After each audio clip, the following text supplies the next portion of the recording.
skill platform for entrepreneurs. SkillFront, www.skillfront.com. Program book, The Scrum Framework. This audiobook has been generated by using the macOS text-to-speech technology. As SkillFront, we thank Apple for making this technology available for us. Hi everyone, I hope you're having a fantastic day today. Thank you very much for getting the Scrum Framework audiobook. My name is Yeliz Obergfell. We will be producing today the audio version of the renowned SkillFront book, The Scrum Framework, written by the team of the SkillFront. As we know, audiobooks are wonderful tools in terms of getting knowledge of the world with ease. You can feel free to listen to this audiobook while you are sitting and relaxing on your couch with your cup of coffee or tea, while you are driving, while you are commuting, while you're walking, while you're training, or even while you're working without any interruption in your usual routine. And yet, I want to encourage you to get a hand at the ebook version of the Scrum Framework as well.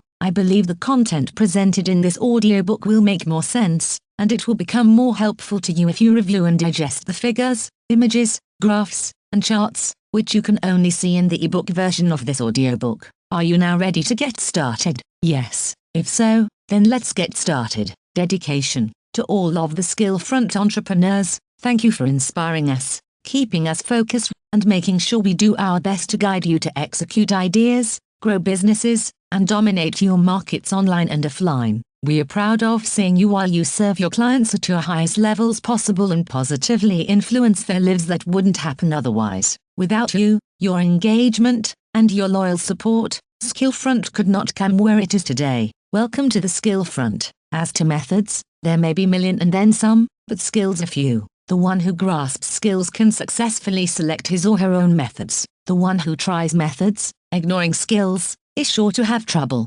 Ralph Waldo Emerson, essayist and poet. New Year's Eve 2010. As the rest of the world went about celebrating the dawn of a new year heading into 2011, I lay in my bed, next to my baby, who was born less than 4 short months ago. My husband sat next to me, and I can still remember the sound of fireworks set off in the neighborhood. I could see the colors of fireworks, reflecting off my husband's face. He turned and looked at me, while tears were pouring down my cheeks, and he said, "You didn't sign up for this. We're going to fix it." I lay down and put my hands back behind my head, closing my eyes. I felt every aspect of my being filled with rage. My mind raced back to the winter, nearly 12 months before, to me getting promoted to a leadership position at one of Switzerland's largest local banks. As the manager of the busiest branch in the middle of the city of Zurich, I was leading 30 to 40 employees, contractors, and agency staff. To this day, I can't help but marvel at the thousands of working hours, the millions of Swiss francs, and the enormously complex processes necessary to make a simple financial investment product shown in our portfolio of products. And yet, there I was lying, heading into 2011, with a termination letter in my hand. It turned out that my employer didn't want to occupy their demanding positions with mothers of newborn babies. They couldn't wait any longer and quickly sent me my notification at the end of my 12 weeks of officially deserved maternity leave. At this moment, you may be wondering why I didn't go back to my corporate career, although I could have reasonably quickly find another job, given my qualifications and job experiences. Even if I had this big obstacle of having a few months old baby, let me tell you this. The shock of getting fired helped me admit 3 very important things that I haven't been entirely honest to myself before. 1. Large companies move slowly. Good ideas often died on the vine simply because they had to be approved by too many people. 2. Climbing the corporate ladder is an obstacle to doing great work. I wanted to focus on getting things done and making things better, not constantly positioning myself for promotion. Politics and turf wars are an inescapable part of the daily experience of working for a large company. 3. Frustration leads to burnout. I wanted to enjoy my daily work experience, but instead, I felt like I was running a gauntlet each day. It began to affect my health during my pregnancy, happiness, and relationships with my husband, friends, and family. The longer I thought of these facts, the more I realized I wanted out. I desperately wanted to work on my own terms, as an entrepreneur. The next 10 years took me on a journey, trying to bring up my baby, become a good wife, and transform myself into the practical scientist to unlocking measurable results in every area of my life every day. A scientist I call the SkillFront entrepreneur. My name is Yeliz Obergfell. I am a married woman. I am a mother. I am a businesswoman. And most important, I am a SkillFront entrepreneur. I train entrepreneurs at all levels, from want-to-be entrepreneurs to owners of large enterprises, to execute ideas, grow businesses, and dominate their markets online and offline. I wasn't trying to become an expert. In fact, I wasn't even sure what being an expert meant. I was, and I am still trying to be a student of my own passion, helping and serving other entrepreneurs succeed in business. I wanted to set myself free after getting laid off. I had no clue that what would start with a decision to change my life would transform into a global movement thanks to the principles, frameworks, and support of SkillFront, the skill platform for entrepreneurs. I started the idea of SkillFront in 2011 with zero knowledge of marketing, sales, persuasion, closing, e-commerce, or automated digital marketing systems. On top of that, I had never delivered a service that was 100% created by me, and I had spent most of my career selling other services. From 2011 to 2014, I struggled to get the message I felt in my heart and soul out to the world. Although we were having some mild success, I was paralyzed trying to figure out not only the psychology of being a female leader with my message, but also the science and technology to sustain and scale my business. I have always been an avid learner, but before I decided to learn everything I could about how I can succeed as an entrepreneur, most of what I read was fiction. If there is one thing I am good at it is taking in a huge amount of information and distilling it into essentials. I am a synthesist by nature, and my travels through the business literature quickly became an exercise in separating the diamonds from the rough. The more I learned, the more helpless I felt. For every great resource I found, I had to process 10 other resources to figure out how to apply that resource in practice to excel on my own entrepreneurship journey. I started to wonder, how much of what's out there, and there is a lot out there, I really needed to know. How could I separate practical business and entrepreneurship skills from the dry theory and technobabble? I only had so much time and energy, so I started searching for a filter, something that would direct me to the useful skills and keep me away from the chaff. The more I searched, the more I realized it didn't exist, so I decided to create the SkillFront.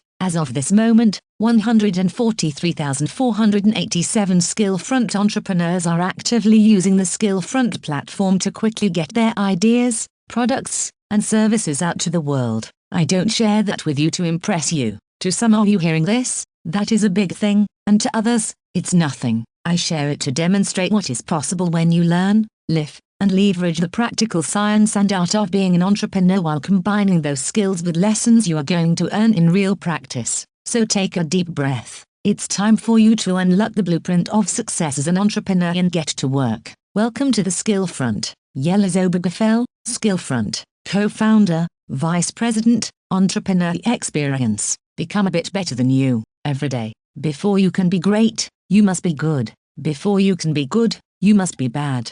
Before you can be bad, you must try. Jim Edwards, copywriter and internet marketer. The key to success, model the best. During one of the seminars I attended more than a decade ago in Nashville, Tennessee, I had one of the most significant aha moments in my personal and entrepreneurial growth journey, which impacted my business more than everything else I learned until today. That was the discovery of thoughtful modeling to build my own skills and career. Children use modeling all the time to learn how to speak, use tools, or tie their shoes. If you look at it carefully, modeling is not only essential to build new skills, but also it's necessary for the continuity of skills, lessons, know-how, and the world's intellectual and cultural legacy from one generation to another. One caveat here, I have seen and met many people who mix modeling with copying someone else's materials, patents, works, ideas as there, and use them for their own goals. Don't do this. That is illegal and unethical. What I mean with thoughtful modeling is, 1.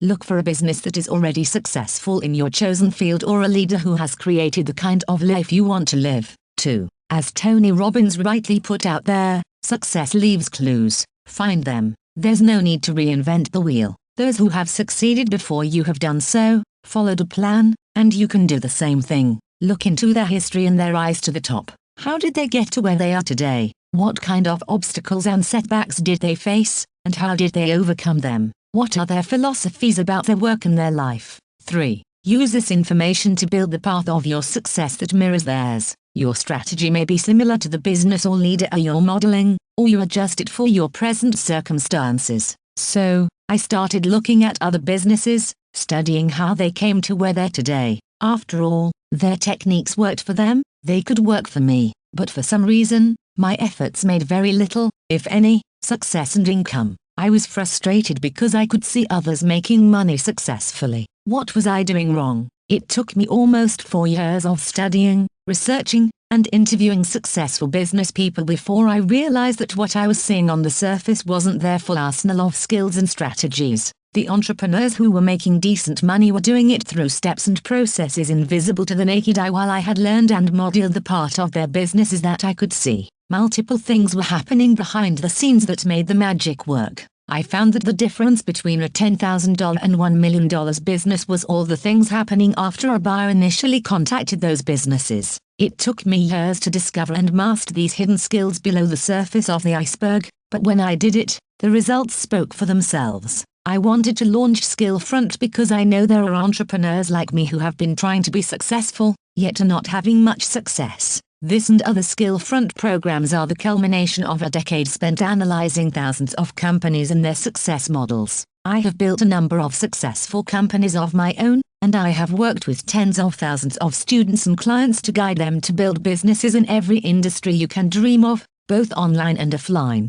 This and other programs in the SkillFront platform will unlock the practical skills and frameworks that are mastered and continuously used by champion businesses and leaders in their industries. I hope that while you're learning those skills, you will realize your dreams of success are a lot closer than you think. You will soon see that by providing a ton of value, communicating effectively with your audience, and building out your sales processes and flows in a very strategic way, you can get your product, service, and message out to the world. And you can get paid what you're worth while doing it. All skills you're going to learn are evergreen. If you've tried to learn how to build and grow your company in the past, you've probably purchased books and courses that teach systems that worked when they were created but became outdated, often before they even reached a wider audience and found their way to you. SkillFront programs, on the other hand, are playbooks for creating and scaling successful businesses that will exponentially increase your sales and income. SkillFront teaches evergreen skills,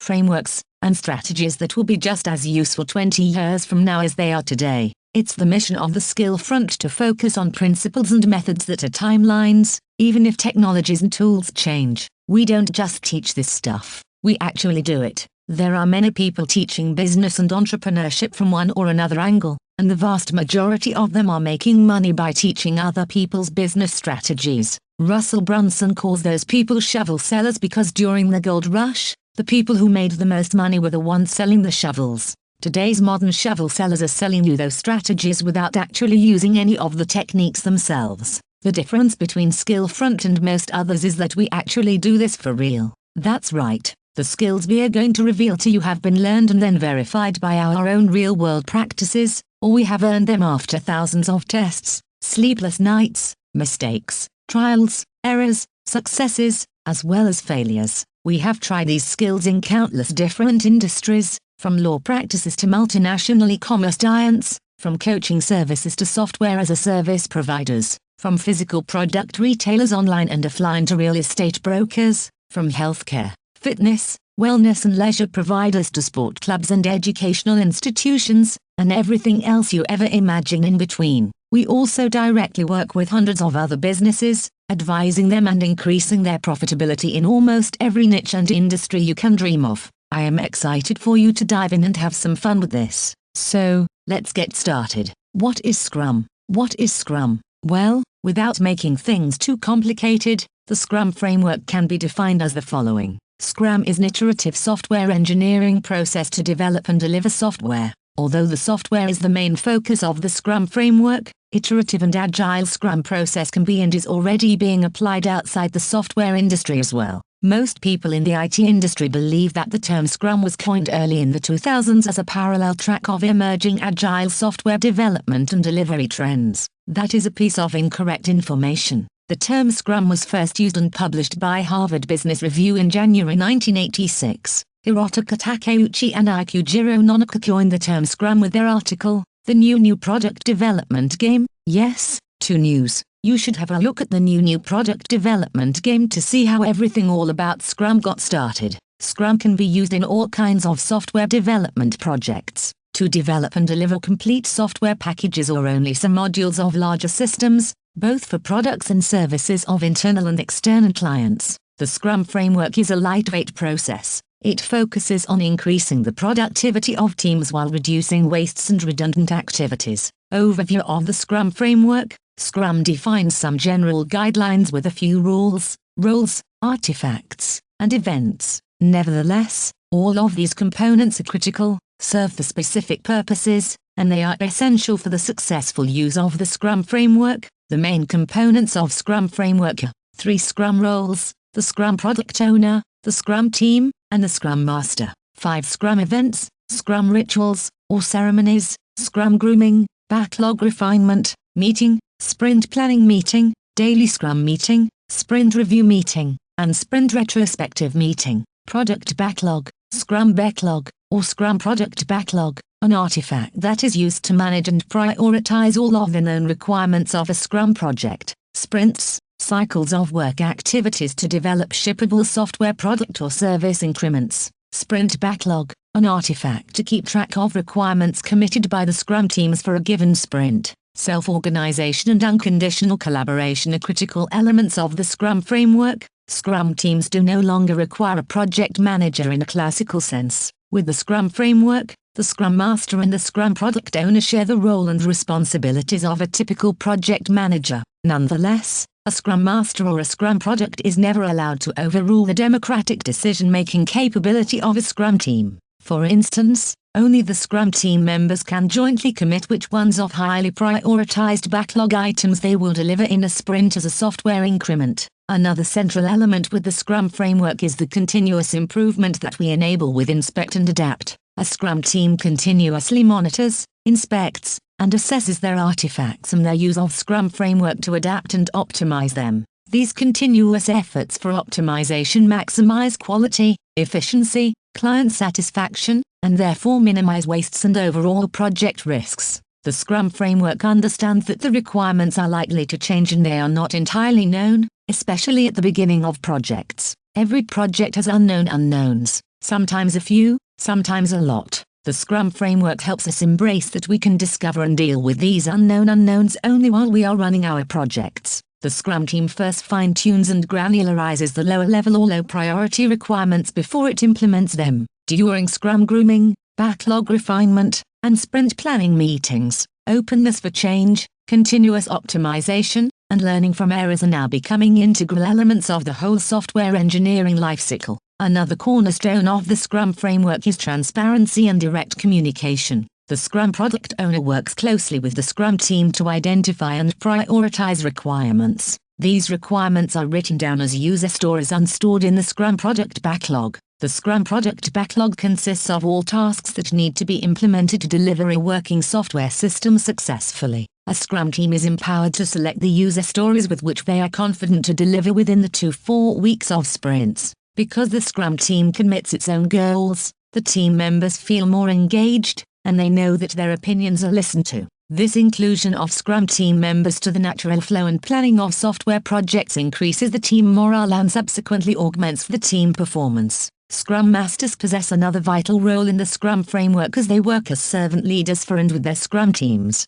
Scrum Masters are trained facilitators to ensure flawless operation of their Scrum teams. Sometimes they are master negotiators to protect their Scrum teams from interruptions and fictive priorities of their stakeholders. Other times they are master communicators to remove or prevent known or anticipated impediments before these impediments bring their teams to dead-end streets. To only call a few of the responsibilities of Scrum Masters, we will cover more about the duties of various Scrum roles later. The Scrum framework, in its pure form, is best suitable for highly independent, one-team greenfield or brownfield projects. However, the practical common sense of Scrum professionals did not stop there. With the introduction of additional roles and addendums such as Chief Scrum Product Owner and Scaled Scrum, it can be used within different project configurations too, including multi-team and geographically distributed project setups. We will cover more about these as well. For now, stay tuned and keep on enjoying the lecture. Agile Manifesto.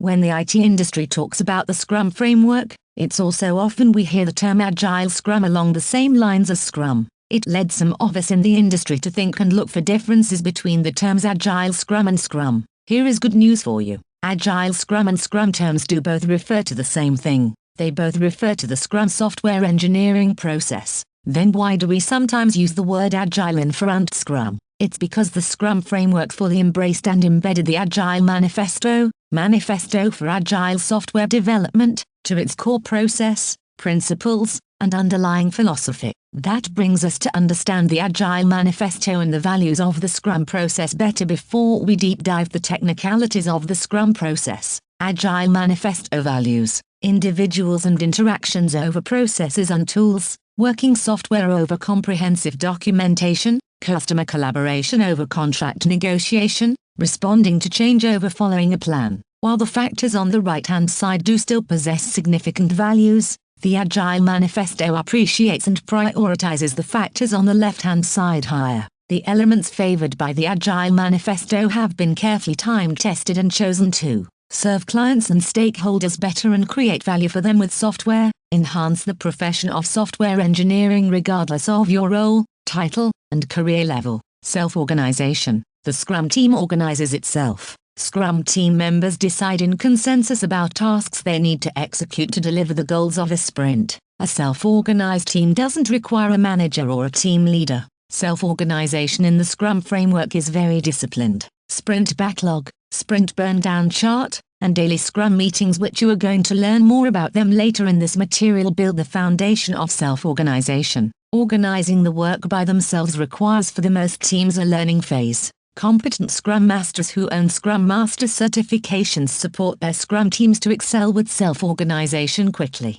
Self-organization also includes the ability to work together despite different opinions and possible conflicts among various Scrum team members. Self-organization requires compliance and trust in joint decision-making processes. Those decision-making processes in the Scrum framework includes, but not limited to, planning, estimating, implementing, reporting, and reviewing the work the Scrum team is jointly responsible. Yes, then bring up a team that can self-organize its work. Inspect and adapt. Scrum Inspect and Adapt is a straightforward concept to comprehend, but the hardest to properly implement and master. Companies have finally confirmed that none of their project managers can fully foresee the big picture of complex systems. They were unable to do reliable end-to-end planning. It was evident for them that they needed to try something different. Together with lean manufacturing, also known as lean movement, companies needed to develop a process to empower them strategically. They needed a standard operating procedure to help them learn and fix their courses of action while they're running their projects and even operations.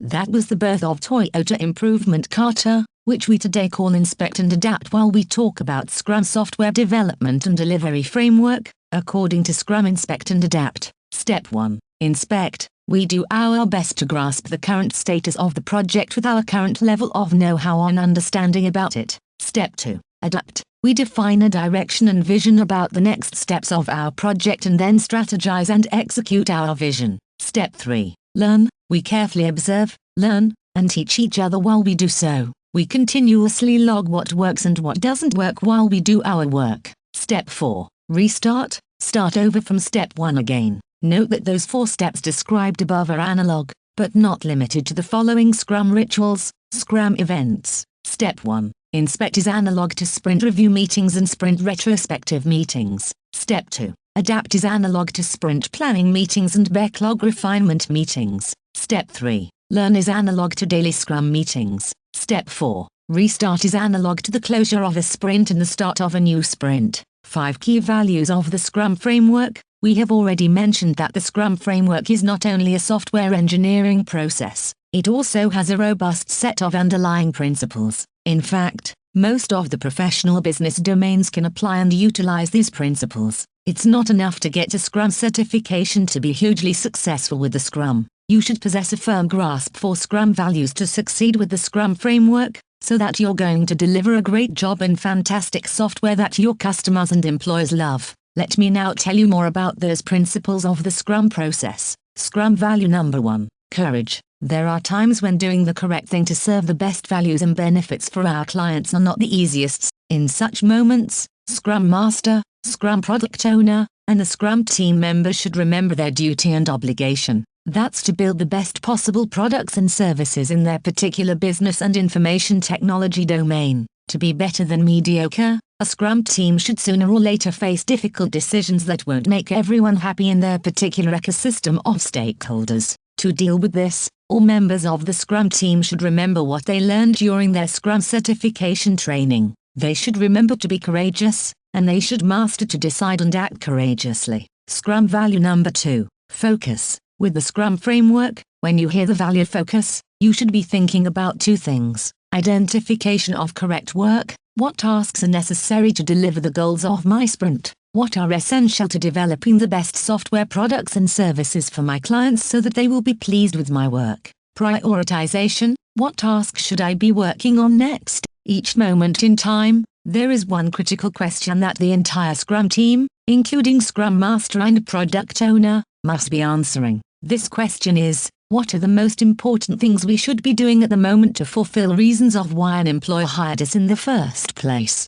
Scrum Framework has several built-in events, rituals, to ensure the reasonable prioritization of user stories and tasks. According to the Scrum process, the prioritization of user stories and their associated tasks should have a continuous priority, so we make sure that the Scrum team works on the right things in the correct order. Some of the built-in Scrum ceremonies, Scrum events, to prioritize our work and adjust our focus are Scrum grooming, backlog refinement, meeting. Grooming meeting solely focuses on prioritization for product backlog to prepare it before the upcoming sprint planning meeting. Sprint planning meeting. These meetings help us see the dependencies and correct order of work to deliver our user stories. Daily Scrum meeting. Daily Scrum, daily stand-up. Meeting supports us to set the tone of an upcoming workday. We must direct our focus on where it's most required. Sprint review meeting. Sprint review meeting indirectly shows us where the emphasis of the Scrum team must be channeling to have more successful reviews in the future. Sprint retrospective meeting.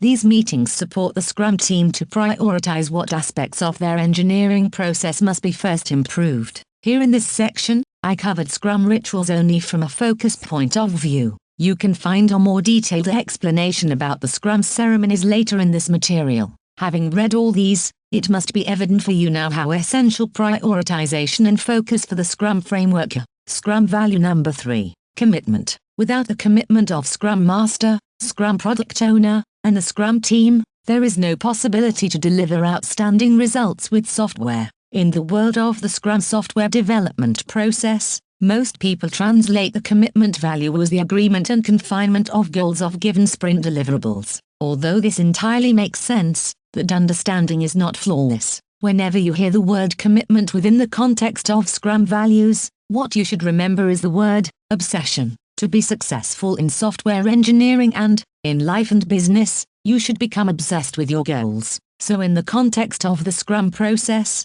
you should become obsessed with creating marvelous software for your clients to solve their problems. Why are commitment and the associated obsession with Scrum goals so important? Because without the obsession with the team's mission to build and deliver astonishing software, each time the Scrum team encounters a non-trivial impediment, your work will slow down and stall. Then the Scrum Master and the Scrum team will start creating explanations to justify and legitimize for Scrum Product Owner why they're unable to deliver sprint goals. Excuses should have no more room in your team if your goal is to become a better than an average Scrum team. Only with an enormously high level of dedication, it's relatively more comfortable and fulfilling to solve the problems of our clients and help and build value for them with software. Scrum value number 4, respect. Regardless of their age, gender, race, belief, experience, competence, opinions, and work performance, every member of a Scrum team must respect and count on each other. This respect is not only confined within the boundary of the Scrum team.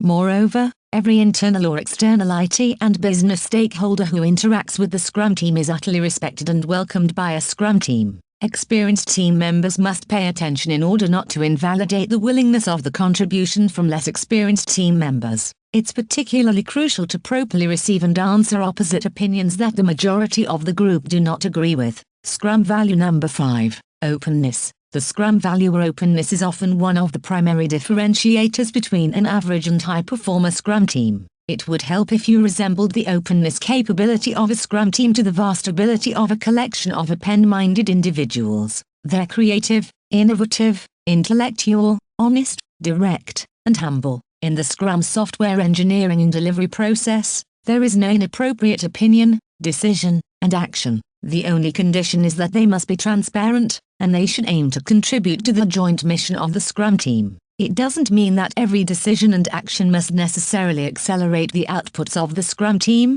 and they should result in substantial success stories. Thanks to openness and courage values, the Scrum software development group is not afraid of making mistakes. They see their errors and less than optimal outcomes as vital chances to meaningfully improve their overall productivity and quality of work. Courage, focus, commitment, respect, openness are the vital Scrum values you always keep in mind. Introduction to Scrum, a real-world example, case study. Before starting the first sprint, Alex works as the Scrum product owner of a new software development project. One of his first tasks is to assess and find out requirements to deliver business value his client is looking for. He needs to make sure that his clients will get the correct software to achieve tangible business results. He writes down the essential use cases and discusses them with the architects, client representatives, and other stakeholders from IT and business units. After assembling the high-level use cases and requirements, he writes them into the Scrum product backlog and initiates an estimation and prioritization session with the Scrum team. As a result of this session, all items in the Scrum product backlog get an initial rough estimate and priority.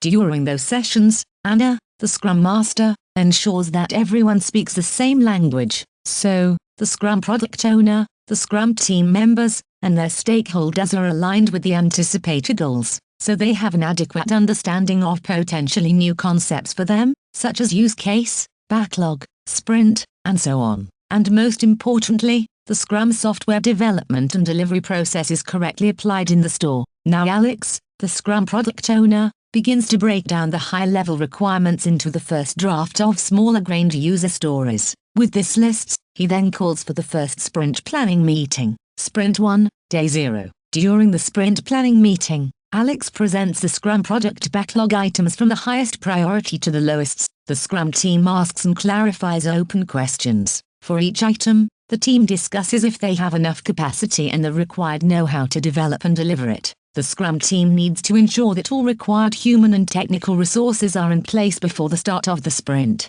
They need to confirm that all prerequisites and dependencies are fulfilled, which could be critical to delivering certain software features successfully. During sprint planning meeting, what part? The Scrum team commit to complete the user stories 1, 2, 3, 6, 7 and 8 until the end of the sprint. So these user stories are now moved from the Scrum product backlog to the sprint backlog. The user stories 4 and 5 cannot be accomplished in this sprint, as some prerequisite technical infrastructure is not yet in place. After the what part of the sprint planning meeting, Anna, the Scrum Master, calls the Scrum team to drill down how the team is going to implement the committed user stories how part. The emerging tasks during the how part of the sprint planning meeting are written down on the cards, and the team store them into the sprint backlog. Now all members of the Scrum team are ready to select a task to begin to work on. Sprint 1, Day 1. In the morning, the whole team gets together for their daily Scrum meeting. Everyone gives a brief and concise statement about what he or she has done so far,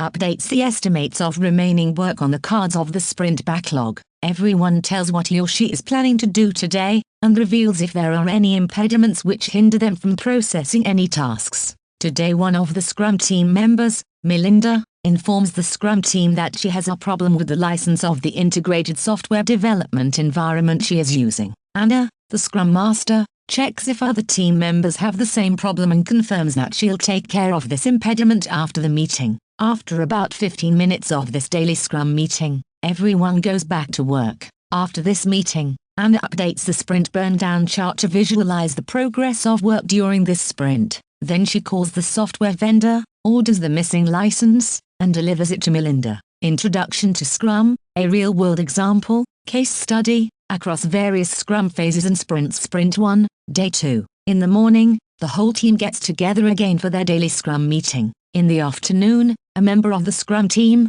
James, has uncertainty about the expected outcome of one of the user stories. He calls Alex, Scrum Product Owner, and they discuss this user story to ensure that James properly understands it. After Alex gets informed and confident about how to proceed with this user story, he continues working on its implementation. Sprint 1 Day 6. The day starts again with the daily Scrum meeting of the team. Anna, the Scrum Master, notices this morning that the meeting tends to take more than 15 minutes. The Scrum team members are engaging with a discussion regarding the optimization of some database queries. Anna reminds the team that the daily Scrum meetings are not meant to do the work, but formally aligning the team about the work and bringing them on the same page. After the daily Scrum meeting, Alex, Product Owner, informs Anna, Scrum Master, that the client brought up several new requirements that may potentially impact the ongoing sprint and the subsequent sprints. Anna politely reminds Alex that the Scrum team is unable to pick up these requirements during the current sprint as the team has already committed to the scope, user stories of this sprint. And yet, Anna calls a backlog refinement meeting for the afternoon so that Alex can inform the team about these new requirements. During this meeting, the group supports Alex to figure out where these user stories fit the overall development plan of the software, their initial task breakdown, estimates, and priorities. Sprint 1, Day 10. Finally, that's the last day of this first sprint. Anna, the Scrum Master, invites the Scrum team for the sprint review meeting. The team has prepared a non-production server with the latest version of the shippable software increment they created. Alex, the Scrum Product Owner, and Mr. Rich, one of the client stakeholders, sit in front of an instance of a graphical user interface of this software. They validate if the implementation meets the expectations and if the team documented details regarding the current level of application adequately. At the end of the sprint review meeting, Alex concludes, the team delivered user stories 1, 2, 6 and 7 as committed and expected. The team couldn't finish the user story 3 on time, and they didn't demonstrate this user story at all. So, the remaining tasks of this user story are shifted to this next sprint. The user story 8 did not fulfill some of its definition of done, DOD, criteria. This user story is moved to the next sprint, so the team can define and complete the associated tasks to satisfy the DOD of this user story later. Alex, the Scrum Product Owner, and Mr. Rich, the client stakeholder, shortly debrief the Scrum team about the upcoming changes and challenges about the software requirements and the direction of the overall strategy about this software should be going. Mr. Rich thanks the Scrum team for their efforts and commitment and leaves the room. After the completion of the sprint review meeting, the Scrum team sits together for the sprint retrospective meeting. During this meeting, they discuss what went well during the sprint and what could be improved, so that the likelihood of failed commitments like it happened with user stories 3 and 8 will reduce in the next sprints. One of the hurdles identified from the sprint retrospective meeting is that the team do not know enough about the overall system architecture. Anna, the Scrum Master, takes over the task of bringing a system architect on board to coach and guide the team at the beginning of the next sprint. Sprint 2, Day 1. Alex, the Scrum Product Owner, keeps on adding new requirements to the Scrum product backlog based on his recent client meetings. Moreover, he improves the way he articulated DOD of user story 8, so the Scrum team can better envision the expected outcome from this user story. Alex then invites the team for the sprint planning meeting for Sprint 2. The Scrum team discuss and commit to user stories with the guidance of Anna, the Scrum Master, and subsequently, the second sprint begins. 3 elements of chaos and frustration before the Scrum framework. To better understand the impact of the Scrum framework to our software engineering practices and businesses, it makes sense to have a look at a day in the life, or a software project in life. Therefore, I would love to briefly talk about a software project from the past before we adopted the Scrum development and software delivery framework in our organizations. A few days before I wrote these lines, we had lunch with one of my ex-colleagues with whom we used to work together almost 20 years ago. He currently works as a Scrum Master for one of the leading software houses in the Agile project management software domain. As a Scrum Master, Marcus is now in charge of operating an Agile Scrum team whose Scrum team members located in geographically distributed locations around the globe. During our lunch, Marcus admitted that there are a lot of typical challenges with distributed Agile Scrum teams. Some of the problems he specifically mentioned related to his software project configuration are differences in working styles among Scrum team members, time zone differences, cultural misfits, and language constraints. Despite these difficulties, Marcus still added that running a software project with the Agile Scrum process is more fun, productive, and enriching than how we used to work 20 years ago, compared to days when we used to work without Scrum software development and Scrum software delivery processes. Marcus' statement was indeed a big testimonial for the credit of the Scrum framework from a very accomplished and experienced manager, Scrum Master, and product owner. Thank you, Marcus. Then we explained to him one of our past software projects before we used to meet with the Scrum framework. I'm sure that many Scrum Masters would resemble this experience to their previous projects before they've gotten their Scrum Master certifications. Back in the late 1990s, we were part of a software engineering group to build a smart card-based public key infrastructure. Smart cards securely protected private keys of infrastructure members. Associated public keys and their wrapper certifications were openly distributed, as the name public implies. Back in the day, this was by itself a relatively complex IT project that required multiple interdependent hardware engineering and software engineering teams.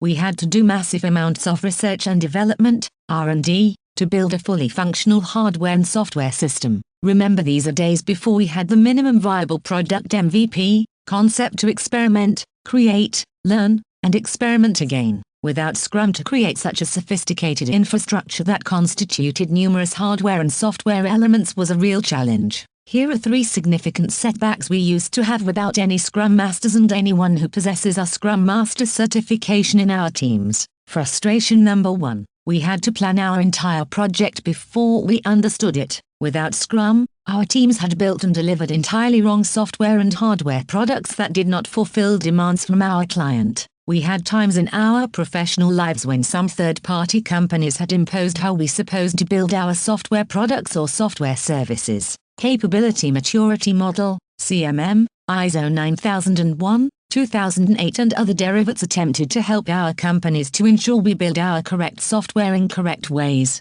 How successful they used to be is not part of this book. This book was meant to focus on the Scrum process and merits of the Scrum framework rather than criticizing almost extinct procedures. However, I have to add that these process improvement frameworks before the Scrum software engineering framework recommended a phased approach. They advised a phased software engineering approach which we called the waterfall software engineering model. With the waterfall model, each software project was supposed to start with requirement analysis, where we aimed to understand what our client needed and wanted. Then we designed these requirements, we implemented them, we tested, verified them, and we maintained them in our software production environments. Finally, we reached the end of the software engineering lifecycle. Nonetheless, the reality didn't play out like that. The waterfall methodology versus the Scrum framework, phases in the classical waterfall software development model. The adverse effects of unforeseen delays happened during a particular phase of the waterfall software engineering model were inevitable to the following software engineering phases. Studies have shown that in over 80% of the investigated and failed software projects,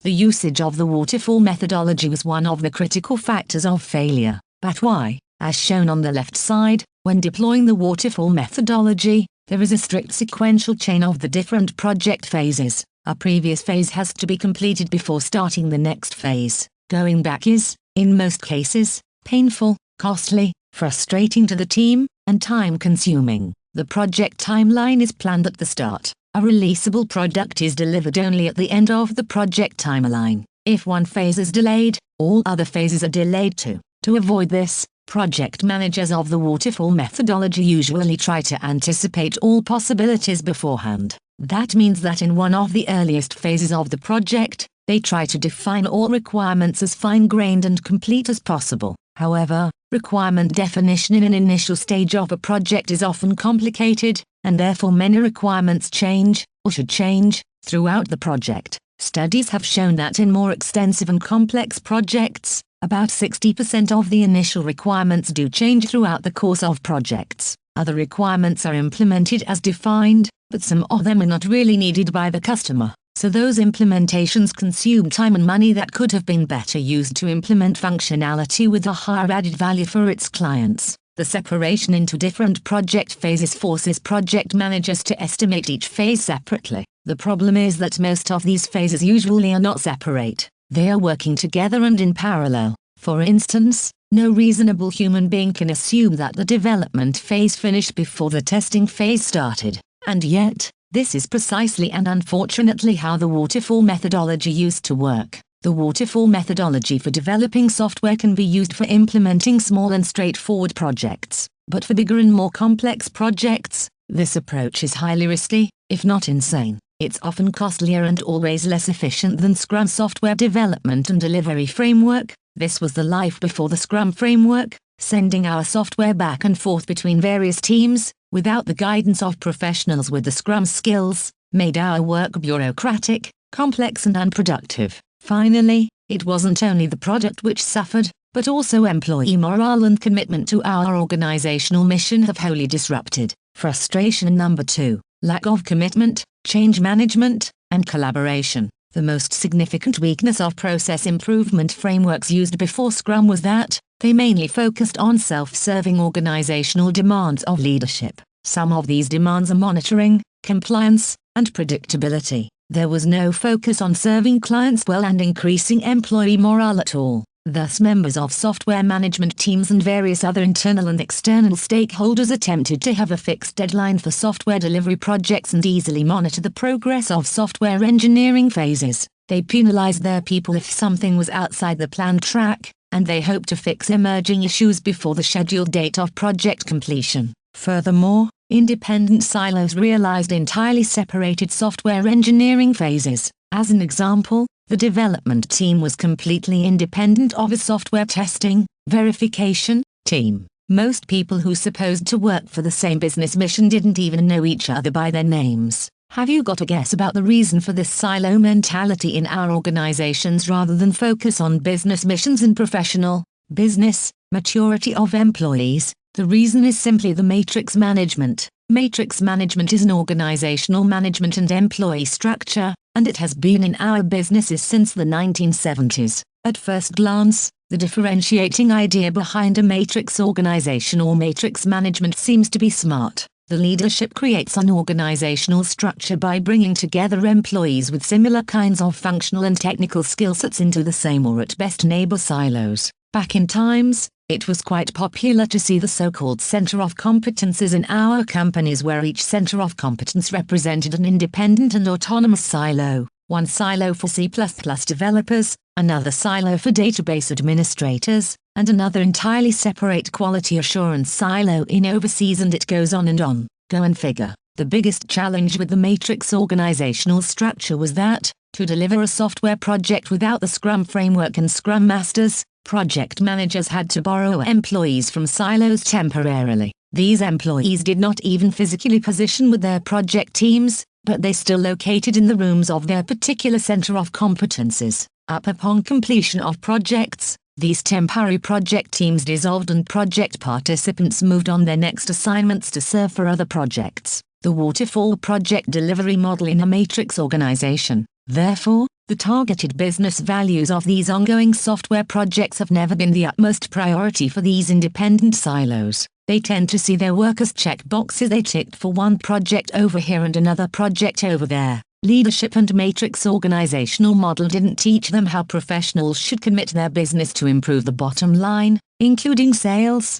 revenue, and profit. A McKinsey quarterly article written by McKinsey & Company has also clearly illustrated this illusion of cost optimization beyond the matrix organization. Gartner has estimated that organizations worldwide have been yearly spending $600 billion to recover their IT systems from non-scheduled maintenance work and defects. Now let's take a short moment to visualize how the change management and impediment handling of software projects played out. How they played out in a project configuration with the waterfall model, with the matrix organization, and without the Scrum process. Yes, you're right. Management and employees treated change management, impediment, and error handling as if they're ill exceptions which shouldn't have happened in the first place. Therefore, changes in a software project have been the synonym of delays. They usually created the domino effect of cascading delays. Teams required someone to blame and finger point for defects and impediments. Last, but not least, because silos did not have a mechanism in place to process, fix, and learn from their errors, they kept on repeating the same mistakes.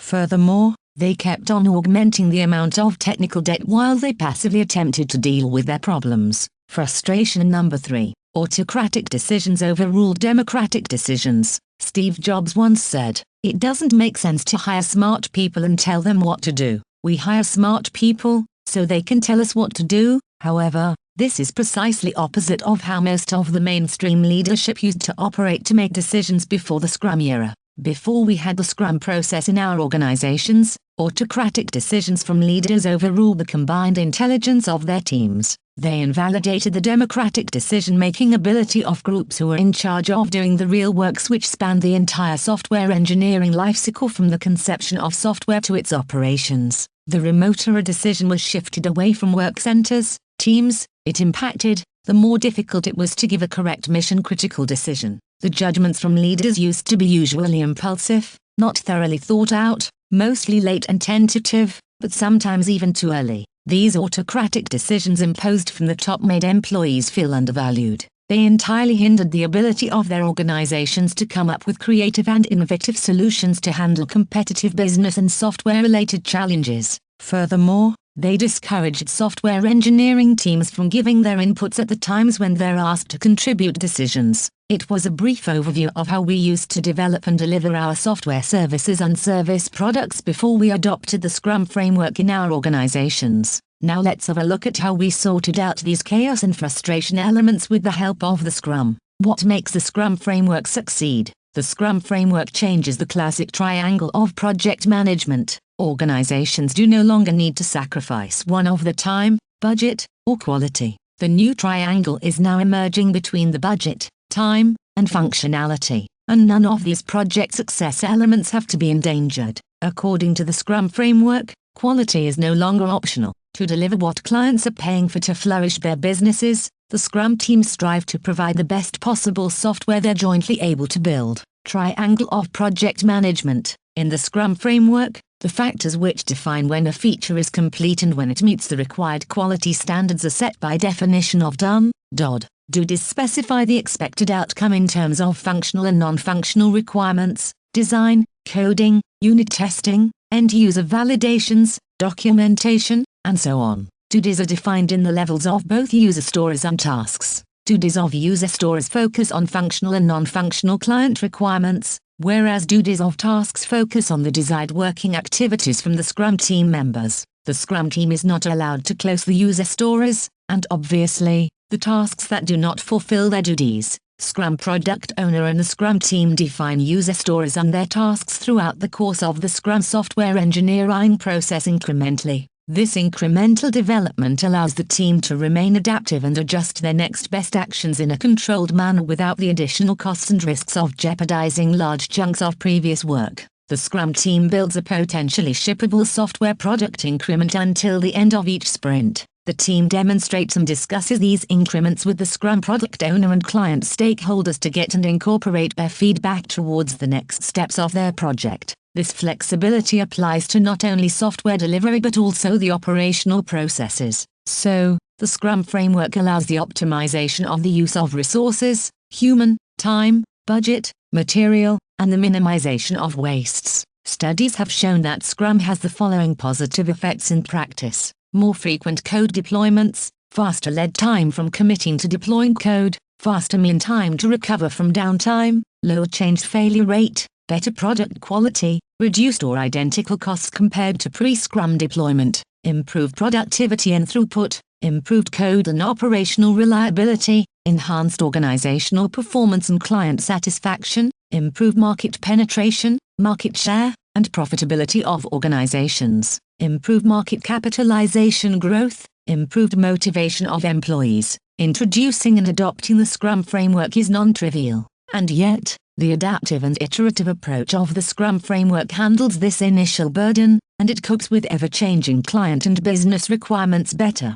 Thus, the Scrum framework is, in most cases, a better alternative to the classical software engineering methodologies. Scrum roles. The Scrum team. The Scrum framework recognizes 3 roles: the product owner, the Scrum team member, the Scrum master. A proper Scrum organization must adequately possess people from all these 3 skill sets. That's particularly essential to succeed with the Scrum software development framework. None of these roles is dispensable or replaceable. They aren't combinable with the other Scrum roles and functions. Each Scrum product owner typically works together with one Scrum team. Each Scrum team has its own Scrum Master, and each Scrum Master cares and works with one single Scrum team. Please don't underestimate the importance of understanding the purpose and function of these roles and employing them with adequate talents. Many times we observe that the root cause of difficulties of a Scrum team is either because these roles are not understood or they don't employ the right people. Each of these roles has a defined set of responsibilities. Only if the owners of these roles fulfill these responsibilities, closely interact, collaborate, and work together, they can finish a Scrum project successfully. Scrum roles on stakeholders. The Scrum team. Within the Scrum framework, dedicated Scrum teams do all work delivered to the business clients. A Scrum team is a collection of individuals working together to provide the requested and committed product increments. To work effectively, it is essential for a Scrum team that everyone within the team embraces values of the Scrum framework such as courage, focus, commitment, respect, and openness, adheres the same norms and rules, follows the common goal, which wiles them to both IT and business outcomes. When setting up a new Scrum team, you always need to keep in mind that no new team will deliver with the highest possible performance right from the beginning. After setting up the team, it has to go through certain phases as described by the Tuckman model: forming, storming, norming, performing. Tuckman's stages of team development. How long it takes until the Scrum team reaches the performing phase varies from team to team. Hiring good basketball players for the same club will not make a good basketball team as soon as they start to play together. They first need to learn and adapt their playing styles, their strengths and weaknesses to assist each other, and to play in harmony. Scrum teams are not that different. Therefore, it's vital to keep in mind that it usually takes about 3 to 5 sprints until the team becomes mature enough to deliver its results effectively and predictably. Characteristics of a Scrum team. Scrum teams have the following characteristics. Team members share the same norms and rules. The Scrum team as a whole is accountable for the delivery. The Scrum team is empowered. The Scrum team is working as autonomous as it is possible. The Scrum team is self-organizing. The skills within the Scrum team are balanced. A core Scrum team is small and has no sub-teams. The Scrum team members are dedicated to their teams with 100% capacity. Scrum team members are collocated, and they ideally share the same room. Rules and norms. The environment, business, IT, and geographical ecosystem of Scrum teams invisibly define some of the norms the teams follow. And yet, to become a truly successful Scrum team, some rules and norms should be explicitly developed and exercised during the norming phase. These common standards are essential, and they can't be overemphasized to deliver smooth gameplay, IT, and business results. Otherwise, the Scrum team members would have to continually switch back and forth between different value systems and rule sets, and they waste their valuable time. Just a few examples of such norms and rules are the goal, scope, duration, location, participants and outcomes of Scrum rituals, events, required level of details to write clear, concise and unmistakable definition of don'ts, duties, guidelines to prioritize and estimate user stories and tasks, guidelines, procedures and the level of details to create living documents, tools to use and tools not to use. Remember, sometimes less is more. Coding standards, tools and guidelines to build, perform manual automated tests and ensure quality. The process to resolve bugs, the process to handle change requests, the process to prepare to product increment demonstrations during sprint review meetings, the process to handle the outcomes of each Scrum ritual, event, frequency, depth, and duration of backlog refinement meetings. Accountability. The Scrum team as a whole is responsible for delivering the committed user stories in time and with the highest possible quality. A good result or a failure is never attributed to a single team member but always the result of the Scrum team. Empowerment and self-organization. The Scrum team has to be empowered to define what the team commits to deliver at the end of the sprint, how the committed user stories will be broken down into tasks, who will perform a specific task and in which order the tasks are implemented. Only if the Scrum team is empowered to decide these and similar internal decisions, the team members will work with higher performance and motivation for the interest of their client stakeholders. Balanced set of skills. Each individual within the Scrum team will most certainly have specialized skills, focus, and personal preference of interests. However, to achieve the best possible performance, your Scrum team needs to have a balanced set of skills. Only then the Scrum team will be able to deal with the ever-changing IT and business challenges, and they can act as autonomous as it is possible. That means a Scrum team should be multidisciplinary: designers, developers, testers, architects, etc., right from the beginning. On the other hand, this also means that each team member should learn a little bit from each other's specialization. For instance, to be able to finish a committed user story until the end of the sprint, a developer should willingly write and execute tests, and consult the tester whenever necessary. The roles of the Scrum team members are not compartmentalized like the architect, the developer, the tester, and so on. They all share the same title, Scrum team member, regardless of their core personal competencies. Size of the Scrum team. Scrum teams are small. The ideal size is 7 plus 2 people. Note that if the Scrum team contains more than 9 members, your team will most probably suffer due to excessive overhead of alignment and communication. And yet, there is no one-size-fits-all answer. Your Scrum teams may still productively function even if they have less than 5 or more than 9 members. The only way to find this out is to test, learn, and adapt. If you find out that a team of 13 people cannot perform well enough, then these Scrum teams need to be split into 2 teams. These Scrum teams should closely align, and they correlate their goals onto user stories. Beside that, they work independently. Collocation. To minimize unnecessary communication overhead, each Scrum team should be collocated. If the work has to spread over multiple geographical locations, independent Scrum teams need to be created. These teams need to align and correlate their goals onto user stories. Responsibilities of the Scrum team. The Scrum team has specific responsibilities they need to fulfill. They have to break down the user stories, create tasks, define priorities and estimates, and they self-organize the implementation. In other words, they have to create, process, and deliver the sprint backlog. They have to perform daily Scrum meetings. They have to ensure that at the end of the sprint, potentially shippable product increment is delivered and demonstrated. They have to update the status and the remaining work efforts for their tasks to allow the creation of a sprint burn-down diagram. Learning Scrum can be a challenge, but don't worry about it. We built our products to help and serve you. The Scrum Master role. The Scrum Master serves all participants of a Scrum project and the external stakeholders to comprehend and apply the Scrum framework correctly. He or she supports the Scrum team to execute the Scrum framework successfully and contributes them to improve their productivity and performance continuously. The role of the Scrum Master is to establish the Scrum process in its organization, the new way of thinking and acting. Furthermore,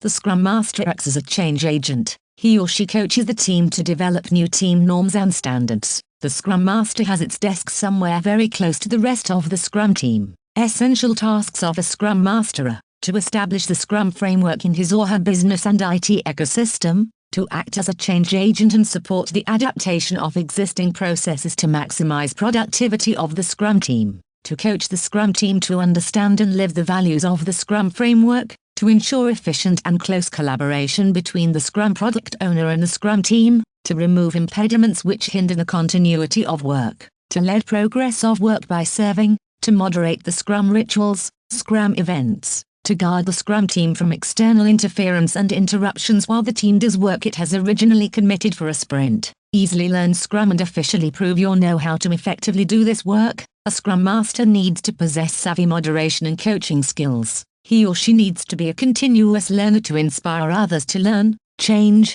and grow. To learn more about Scrum Master's duties as a facilitator, I recommend you to have a look at this article. If I had 5 minutes to explain Scrum Master as a facilitator. The Scrum Master is part of the Scrum team and acts as a servant leader for the Scrum team. In the beginning, this will be a full-time job so that the Scrum Master will not be able to contribute to the sprint results directly. However, after a few sprints, while the Scrum team approach to the performing phase of the Tuckman model, the initial workload as moderator and coach will reduce. So, the Scrum Master could actively contribute to the sprint goals. Since there must be trust between the Scrum Master and the Scrum team members, it can always be a good idea that the Scrum team chooses its Scrum Master. However, in reality, the management usually imposes who the Scrum Master will be. To get the required trust, the Scrum Master should have no line management responsibility above the Scrum team members. Otherwise, open communication in the Scrum team and joint ownership of work and decision-making ability of the Scrum team can suffer.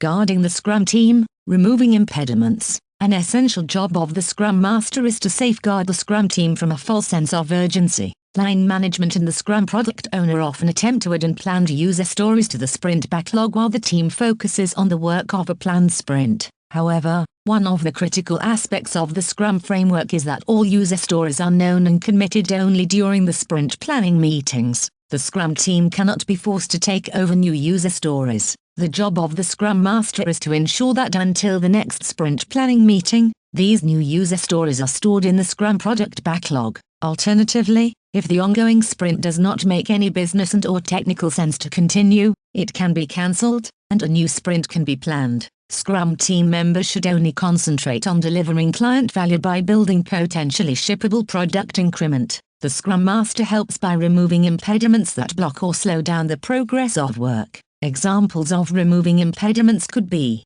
to arrange support, resources, to find missing know-how, and to do hands-on work to help the Scrum team members. Scrum Master as a change agent. One of the cornerstones of the Scrum framework is the continuous improvement through inspect and adapt. The Scrum Master hosts and moderates the Scrum retrospective meeting, and his or her job is then to facilitate, control and measure the change of the identified shortcomings. Facilitation of Scrum rituals, events. The Scrum framework defines several meetings that have to be organized and facilitated by the Scrum Master. Scrum grooming, backlog refinement, meetings, sprint planning meetings, daily Scrum meetings, sprint review meetings, and sprint retrospective meetings. The Scrum product owner role. The Scrum product owner is a central role within the Scrum framework. That role unifies product and project management tasks, and it's also firmly integrated with software development and delivery. The product owner's role is far broader than traditional project management,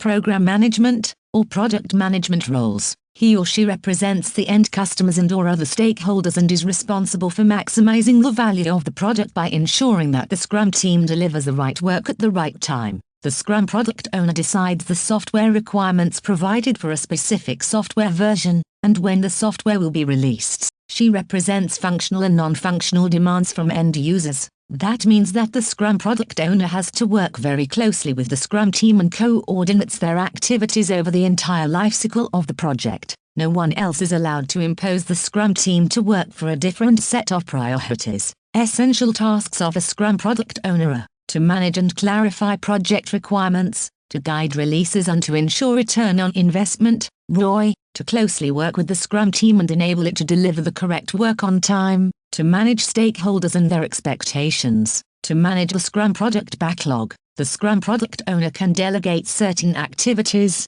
like physically maintaining the Scrum product backlog. However, he or she still owns the accountability of his or her tasks. Managing the product backlog. The Scrum product owner is the only person allowed to own the contents of the Scrum product backlog. That means he or she needs to create, maintain and clearly describe user stories in the Scrum product backlog, prioritize user stories to accomplish business goals and fulfill the mission of software product. Ensure that the Scrum team correctly comprehends and implements the user stories in the Scrum product backlog. Release management. The Scrum product owner is responsible for reaching the project goals. He or she creates and maintains the release plan and decides about deliveries, end-user functions, and the order they need to be delivered. Scrum product owners often manage the costs and budget of Scrum teams too. They collaborate with the Scrum team members to fine-tune, prioritize, and estimate user stories. Stakeholder management. External stakeholders should not directly bring their demands to the Scrum team members. Instead, the Scrum product owner should collect and assess required functionalities with the stakeholders, for instance,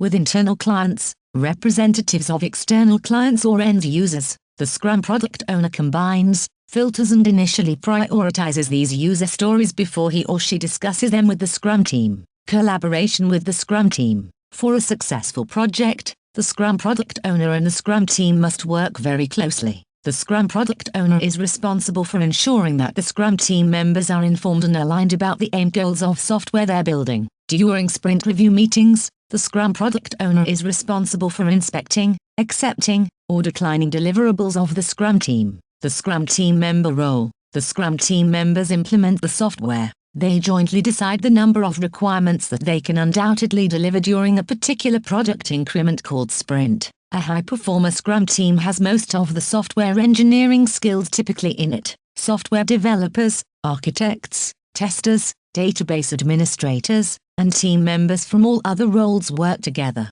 They jointly build and deliver great software their client is paying for. Scrum team members do no longer belong to a functional silo of a matrix organization. Developers do no longer belong to software development competence centers, and testers do no longer belong to the software testing competence center, and so on. Regardless of their past coordinates in the organization, members of a Scrum team belong to their particular Scrum project. Now their job is to build the best possible software to deliver the requirements of their Scrum product owner. Characteristics of Scrum teams are empowered and autonomous, cross-functional, self-organized and small, full-time participants, working in the same room, one for all for one. It's an excellent time to remind that the Scrum team members follow Scrum values persistently. Courage, focus, commitment, respect, openness. How does the Scrum framework work without a project manager? In a traditional project, typically, a product manager defines the requirements. Then the product manager delegates the realization to a project manager.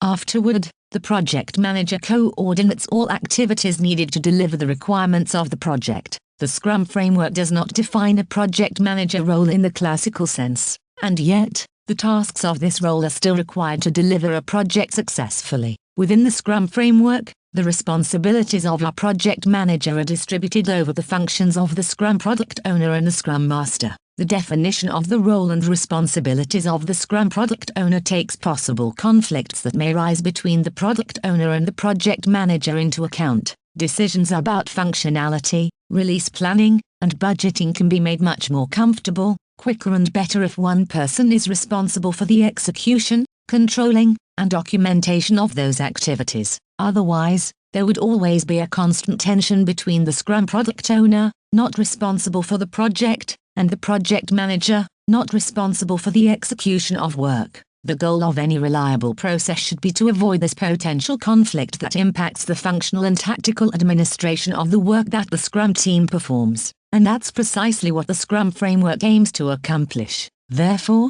the typical responsibilities of project managers and product managers emerged into the Scrum product owner role. Nevertheless, the Scrum Master takes over some responsibilities of a traditional project manager. Tracking the tasks in sprints and facilitating the resolution of impediments are among his duties. Since he or she is part of the Scrum team, it is much easier and much more efficient to handle such activities directly in the team. Scrum user stories. The entries in the Scrum product backlog are often written in the form of user stories. A user story tells a short story about the requirements of someone while he or she is using the software product we are building. It has a name, a brief narrative, and acceptance criteria for the story to be counted as completed. The advantage of user stories is that they precisely focus on what the user needs and wants without going into the details on how to achieve them. How to achieve them will be the job of the Scrum team at a later stage. There are different recommendations on how to define user stories. A well-known and reliable template is, as an actor, I want must, action, so that, achievement, or in a shorter version, as an actor, I want must, achievement. The actor is the owner of the user story. That is often a user, but it is advisable to be more specific. By using particular actors such as an administrator, logged-in customer, or an authenticated visitor or so on, user stories become distinctive, so they set requirements into a proper context everyone can understand. The action is what the actor wants to do. If it is a mandatory requirement, it can be prefixed as must. Otherwise, it's prefixed as want. The achievement is what the actor wants to achieve by performing the action. That's the actor's envisioned business result or a functional technical component that emerges once the action is completed. Scrum effort estimations, planning poker, registered sign. All user stories within the Scrum product backlog have to be estimated to allow the Scrum product owner to prioritize them and plan releases. That means the Scrum product owner needs a reliable assessment of how much the delivery of each user story will take. Nevertheless, it is recommended that the Scrum product owner does not interfere with the estimations that the Scrum team performs. so the Scrum team delivers its estimates without feeling any pressure from the Scrum product owner. The Scrum framework itself does not prescribe a way for the Scrum teams to estimate their work. The teams who rely on the Scrum framework do not deliver their estimates of user stories based on time or person-day units. Instead, they provide their estimates by using more abstract metrics to compare and qualify the effort required to deliver the user stories. Common estimation methods include numeric sizing, 1 through 10, t-shirt sizes, XS, S, M, L, XL, XXL, XXXL, or the Fibonacci sequence, 0, 1, 2, 3, 5, 8, 13, 21, 34, etc. The Scrum team members must share a common understanding and consensus of the unit of estimations they use so that every member of the team feels and acts comfortable with it.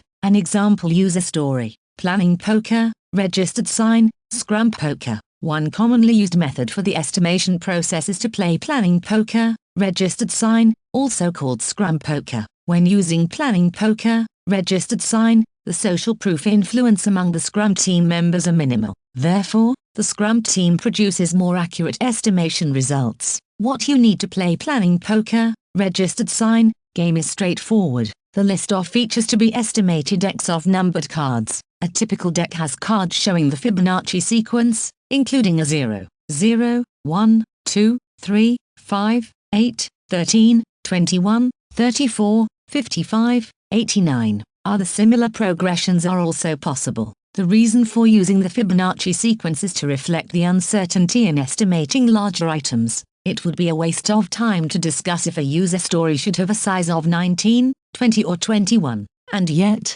it's relatively easier to decide if the user story fits better to the size 13 or 21. A higher estimate could mean that the Scrum team members have not very well understood the user story yet, so they can attempt to secure extra capacity for contingency before their commitment to this user story. Alternatively, that could also mean that the user story should be broken down into multiple smaller user stories. Scrum teams can usually estimate smaller and clearer user stories with higher confidence. Finally, the Scrum team plays planning poker, registered sign, by adhering the following steps. The Scrum product owner presents the story to be estimated. The Scrum team asks questions, and the Scrum product owner articulates the user story in more detail. If the Scrum team has to assess many user stories, estimates can be time-boxed in a way that the Scrum team does not spend more than a few minutes for each user story. If the team cannot still estimate a user story in a given time box, then this could be a signal to which the Scrum product owner needs to pay attention. This signal indicates that either the end user requirement or the user story or both of them are not clear enough, so they need to be rewritten. Each member of the Scrum team privately chooses a card representing the estimation. After everyone has selected a card, all selections are revealed. People with high and low estimates are asked to explain their assessment because they may have thought something that the majority of the Scrum team members have been unable to see.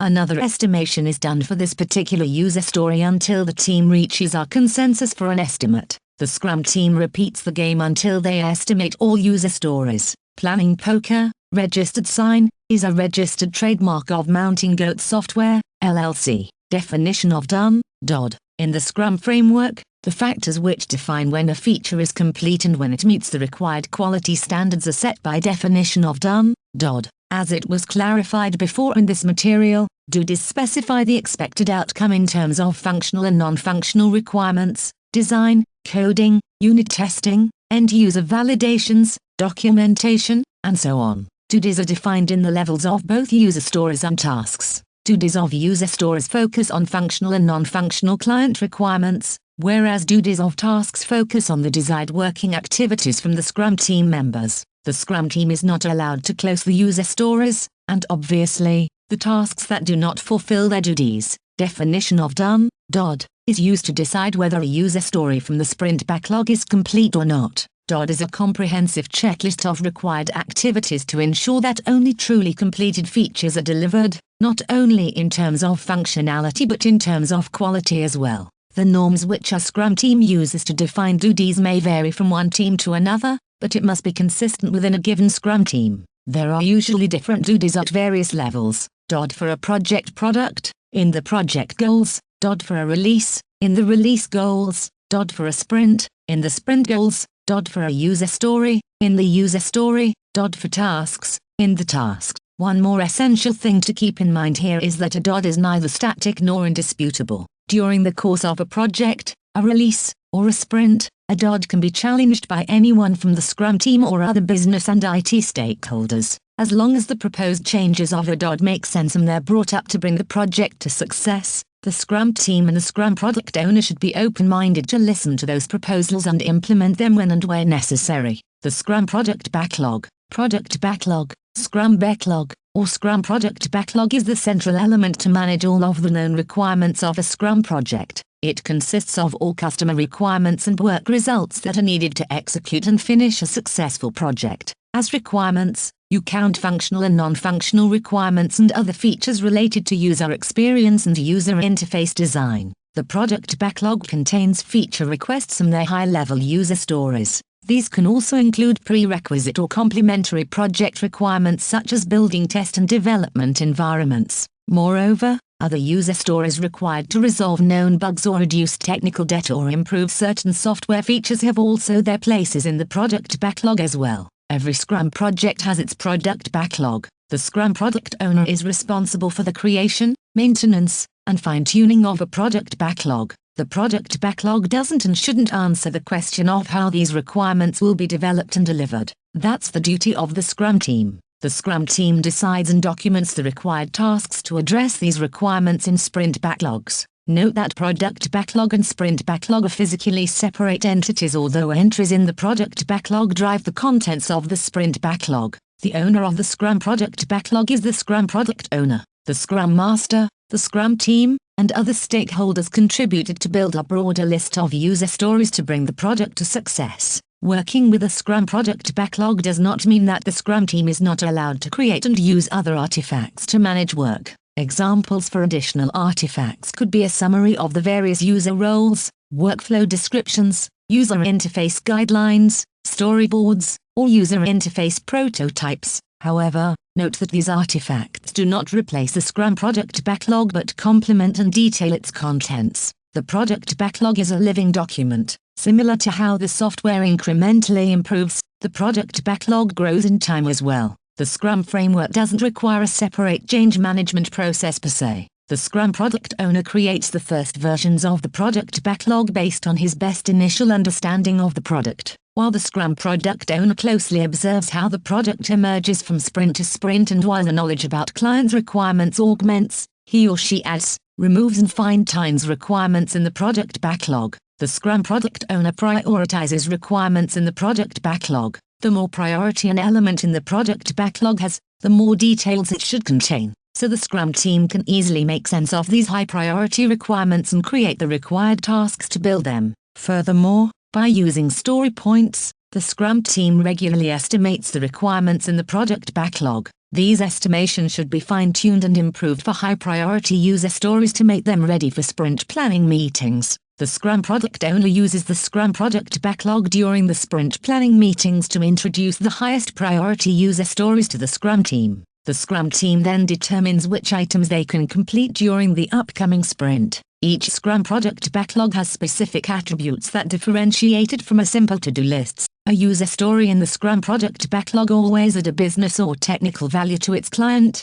business owner and end users. All user stories in the Scrum product backlog are prioritized and ordered from highest to lowest priority. The level of detail stored in a user story depends on its position within the Scrum product backlog. User stories are estimated. Scrum product backlog is a living document. There are no action items or low-level tasks in the Scrum product backlog. User stories add value to client, business and systems. Each user story in the Scrum product backlog must offer some client value. User stories without any client value are a pure waste of resources, and they should be eliminated. The Scrum product backlog can include user stories for the exploration of client needs or various different technical options, the specification of functional and non-functional requirements, the summary of high-level breakdown of the work necessary to launch the software product, setting up non-production development and demonstration environments, remediating defects. Example Scrum product backlog. Some tasks may not add direct value to the functionality of software system and business clients.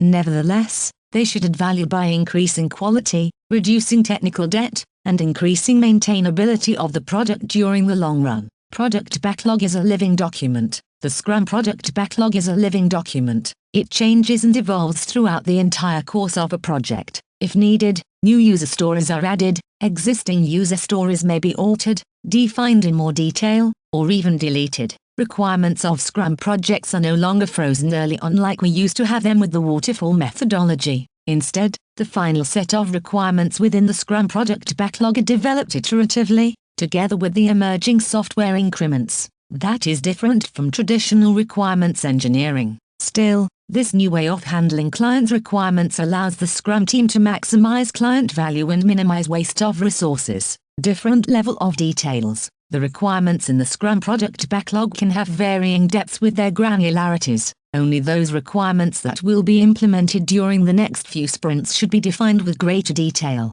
All other user stories should remain coarse-grained. They should be only processed just in time before the Scrum team needs to know more about them. It does not make sense to invest time and resources into the specification of these requirements. Some of these requirements may change or disappear until they are needed for implementation. Just-in-time handling of requirements is one of the most excellent benefits the Scrum framework offers to deal with unknown unknowns in your projects. No low-level tasks in the product backlog. The Scrum product backlog should not contain detailed task breakdown of user stories. The Scrum product owner defines the requirements together with the business clients and stakeholders before he or she brings them to the backlog refinement or sprint planning meetings. Detailed task breakdown and distribution of these tasks among the Scrum team members are the responsibility of the Scrum team. The Scrum product backlog is ordered based on priority. All user stories are prioritized, and the Scrum product backlog is ordered based on the priority of user stories from highest to lowest.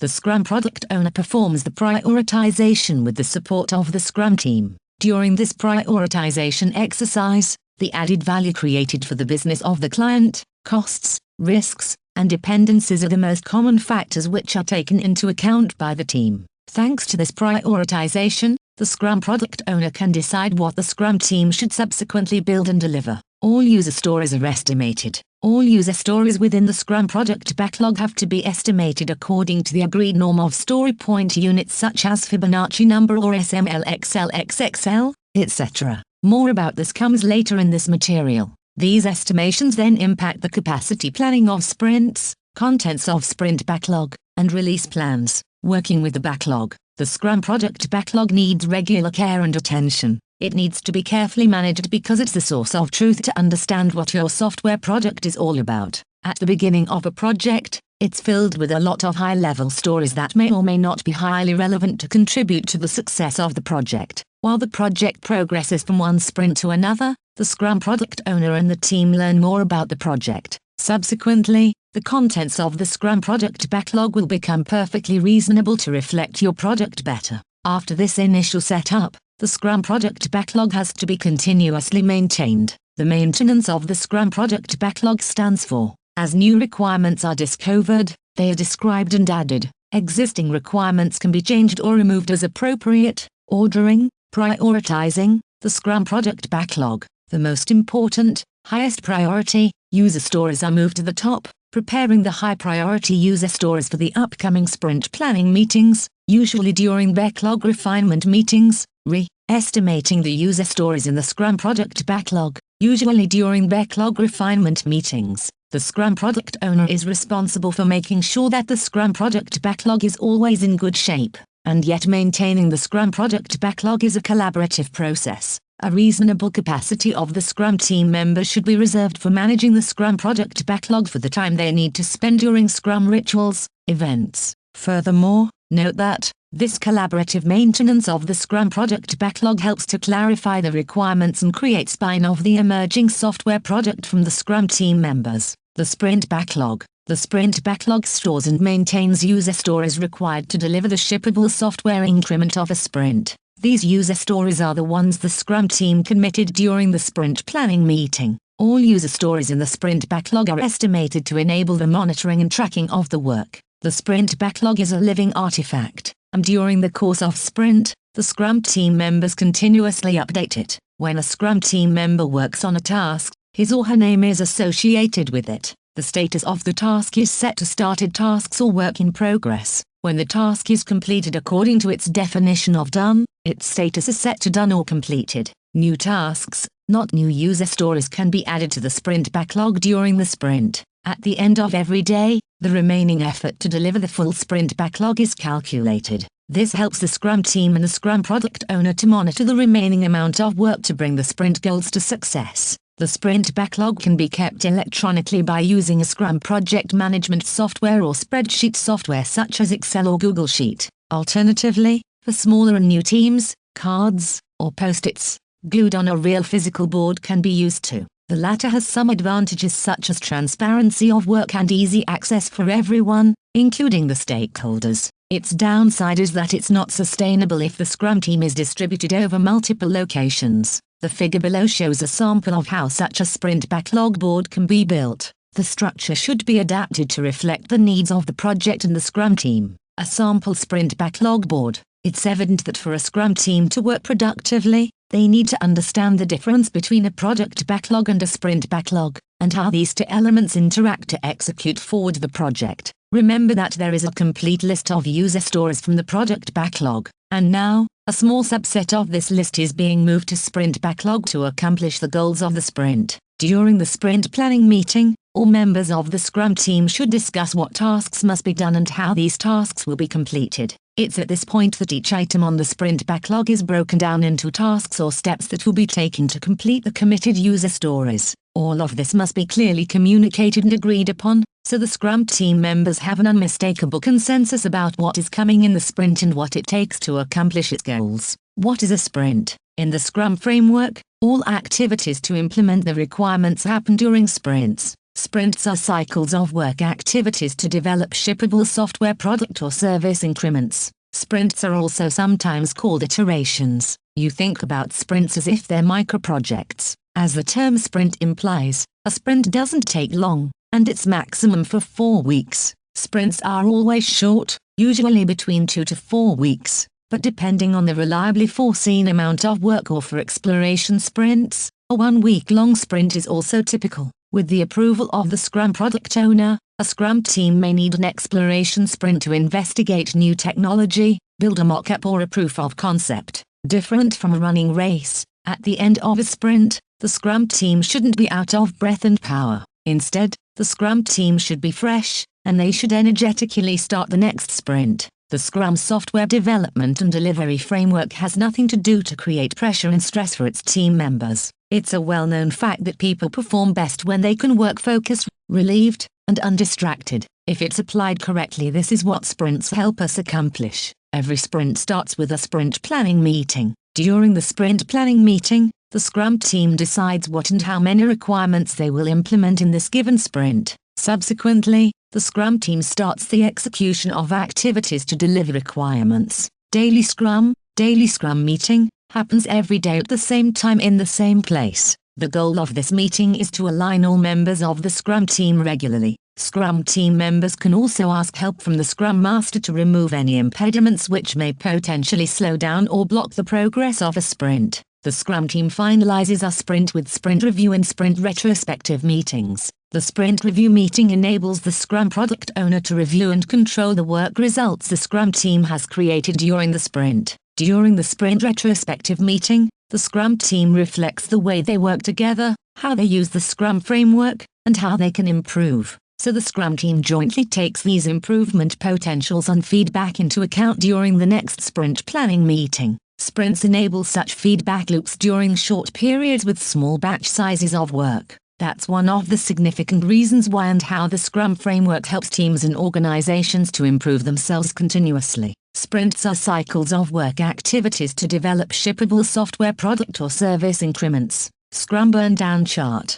The Scrum Burn-Down Chart is a visual measurement tool that shows the completed work per sprint against the projected rate of completion for the current project release. Its purpose is to enable the Scrum product owner, the Scrum team, and other stakeholders to control the progress of the project, so the Scrum team achieves to deliver the requested software solution within the desired timeline. The speed rate of progress of a Scrum team is called velocity. It expresses the total number of story points completed that the Scrum team delivers per sprint, iteration. Simple Scrum burn-down chart. An essential rule to assess and calculate the velocity is that only entirely completed user stories that precisely fulfill their definition of done, are counted. The velocity calculation shouldn't take partially completed user stories into account. For instance, coding of a user story is done, but its tests are still missing. Only a few sprints after a new Scrum team is formed, the velocity of the team can be reliably calculated. That helps the Scrum product owner to predict the throughput of the Scrum team better, and he or she can foresee what user stories the Scrum team can deliver in a given sprint. That would enable the Scrum product owner to plan software releases more accurately, with less surprises towards business clients and end users. As a simple example, let's assume the velocity of your Scrum team is 50 story points per sprint, and the total amount of remaining work has been estimated as 300 story points. Then you can predict that you need 6 sprints to deliver all of the remaining user stories from the product backlog. However, in reality, the user stories in the Scrum product backlog will change over the course of the project. New stories are added, and other stories are modified or even deleted. In the simple burn-down chart, the velocity of the Scrum team and the change of the scope cannot be visualized accurately. To increase this lost accuracy and visibility, Scrum teams use another type of diagram, which we call extended burn-down chart. Extended burn-down chart uses a bar chart instead of a line diagram. The size of each bar represents the total number of remaining user stories at the beginning of each sprint. The velocity of the Scrum team is subtracted from the top bar, while changes of the product backlog are presented at the bottom of the bar. Extended burn-down chart separating velocity and scope changes to get even more accurate results with the burn-down chart. We can also take the rate of changes in total work into account. We call this more precise model extended burn-down chart with prediction. However, we have to be careful when using this model. The magnitude of changes in the product backlog will be relatively higher at the beginning, and yet, the rate of changes will usually drop, and they approach zero towards the end of the project. Extended burn-down chart with prediction. Sprint burn-down chart, sprint burn-down report.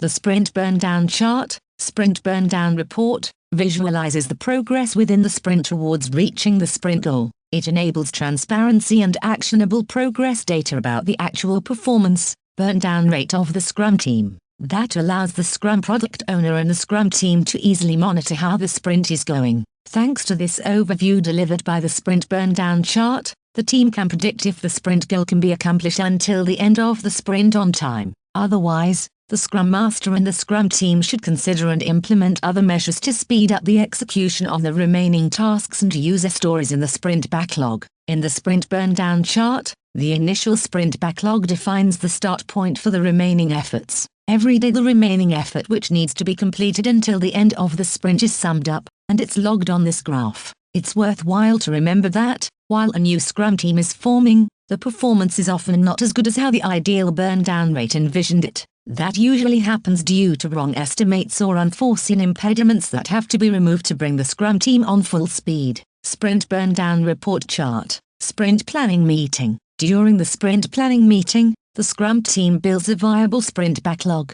which determines the user stories and tasks the team is going to implement until the end of the sprint product increment. A sprint planning meeting constitutes 2 parts, namely the what meeting and the how meeting. As those names imply, the what meeting focuses on the scope of a sprint, whereas the how meeting focuses on how this scope will be implemented. During sprint planning meetings, the presence of the Scrum product owner is mandatory, so she can answer questions from the Scrum team and bring clarifications for the requirements and their acceptance criteria. Stakeholders such as end users or line managers can join sprint planning meetings as view-only audiences. They're not allowed to influence the flow of the sprint planning meeting. The sprint goal. The Scrum product owner defines the sprint goal. It is a concise and realistic description of what the sprint will attempt to achieve for business, end users, and IT systems. The team capacity. The total capacity of the Scrum team might change from sprint to sprint. To make realistic commitments, the Scrum team needs to know its capacity for the upcoming sprint. The team needs to take vacations, public holidays, time spent on Scrum rituals, and a small contingency for unforeseen issues into account to propose a reasonable capacity. The what meeting. A sprint planning meeting starts with a what meeting. It requires some preparation. The Scrum product owner defines the sprint goal. Based on this goal, the Scrum product owner chooses the candidate user stories for the sprint from the Scrum product backlog. These user stories are edited and broken into smaller user stories when necessary so that they can be processed within one sprint. The user stories are estimated and prioritized. The Scrum team plans its capacity for the upcoming sprint. The duties of various Scrum roles during the course of the what meeting part of sprint planning meetings are the following. The product owner introduces the sprint goal and her pre-selection of requirements, which should go into the product increment. The Scrum team identifies the required tasks and their estimations. It's the role of the Scrum team to decide which and how many requirements pre-selected by the product owner they can confidently deliver in this sprint. The Scrum Master moderates the meeting. She ensures that the self-organization and autonomous decision-making capability of the Scrum team remain intact. The How meeting. The goal of How meeting is to fill the sprint backlog by identifying the concrete tasks needed to implement committed user stories for the sprint. These tasks usually, but not limited to, include activities such as analysis, design, development, testing, software build packaging, and documentation. The How meeting can be done in a separate session after the What meeting, or it may follow the What meeting without a pause. After identifying the tasks to be completed, the Scrum team estimates these tasks. The unit for this estimation can be person hours. Based on these estimates, the team has now its baseline about how long each user story will take them to deliver. Daily Scrum meeting. Daily stand-up meeting. The daily Scrum meeting is a maximum of 15 minutes meeting. These meetings take place on every working day at the same time in the same place. It's best to conduct daily Scrum meetings with direct access to the sprint backlog and sprint burn-down chart, so the Scrum team can direct the daily Scrum meeting based on the facts and progress which are visible to everyone in the team. Daily Scrum meeting aims to support the self-organization of the Scrum team and identify impediments systematically. All members of the Scrum team, the Scrum Master and the Scrum product owner need to join daily Scrums. Other stakeholders can also join these meetings, but only as a view-only audience. Daily Scrum meetings are structured in the following way. Every member of the Scrum team answers 3 questions. Daily Scrum meeting. Question number 1. What activities have I performed since the last daily Scrum meeting? Daily Scrum meeting. Question number 2. What activities am I planning to perform until the next daily Scrum meeting? What is my action plan? Daily Scrum meeting. Question number 3. Did I encounter or am I expecting any impediment which may slow down or block the progress of my work? Characteristics of daily Scrum. The Scrum Master has to moderate daily Scrum meetings. She needs to ensure disciplined and fast-pacing progress so that all team members can answer these 3 questions in at most 15 minutes. The goal of daily Scrum meetings does not include to give time-consuming decisions or solve problems. On the other hand, no issues or concerns from any Scrum team member should be ignored or undermined due to the time constraint of the daily Scrum meeting. Concerns associated with specific user stories must be clearly articulated, discussed, and resolved after the meeting with the Scrum team members related to these user stories. To align on decisions and solve problems, the Scrum team can organize separate on-demand basis meetings. These separate meetings to focus on decisions or issues take usually place subsequently after daily Scrum meetings. The Scrum Master documents the identified impediments and its dates in a separate log, flipchart or report which is accessible to the team. We find it very beneficial to quickly update the status of all known impediments at the very end of daily Scrum meetings. Sprint Review Meeting. The Sprint Review Meeting happens at the end of the sprint. Regardless of the duration of the sprint, it usually takes 1 to 2 hours. Depending on the type of software and available infrastructure, the Sprint Review meetings take place in a meeting room, in a lab or in the room of the Scrum team. The goal of the Sprint Review meeting is to review the shippable product increment built during the sprint and bring transparency to the product development process. The Scrum team members do not need to prepare a PowerPoint or keynote presentation to show in the Sprint Review meetings. They should instead spend their energy on the successful completion and demonstration of the sprint outcome, which we call the shippable product increment. The Scrum team demonstrates its work results. The product owner controls whether the Scrum team delivered the requirements they had committed during the sprint planning meeting accurately or not.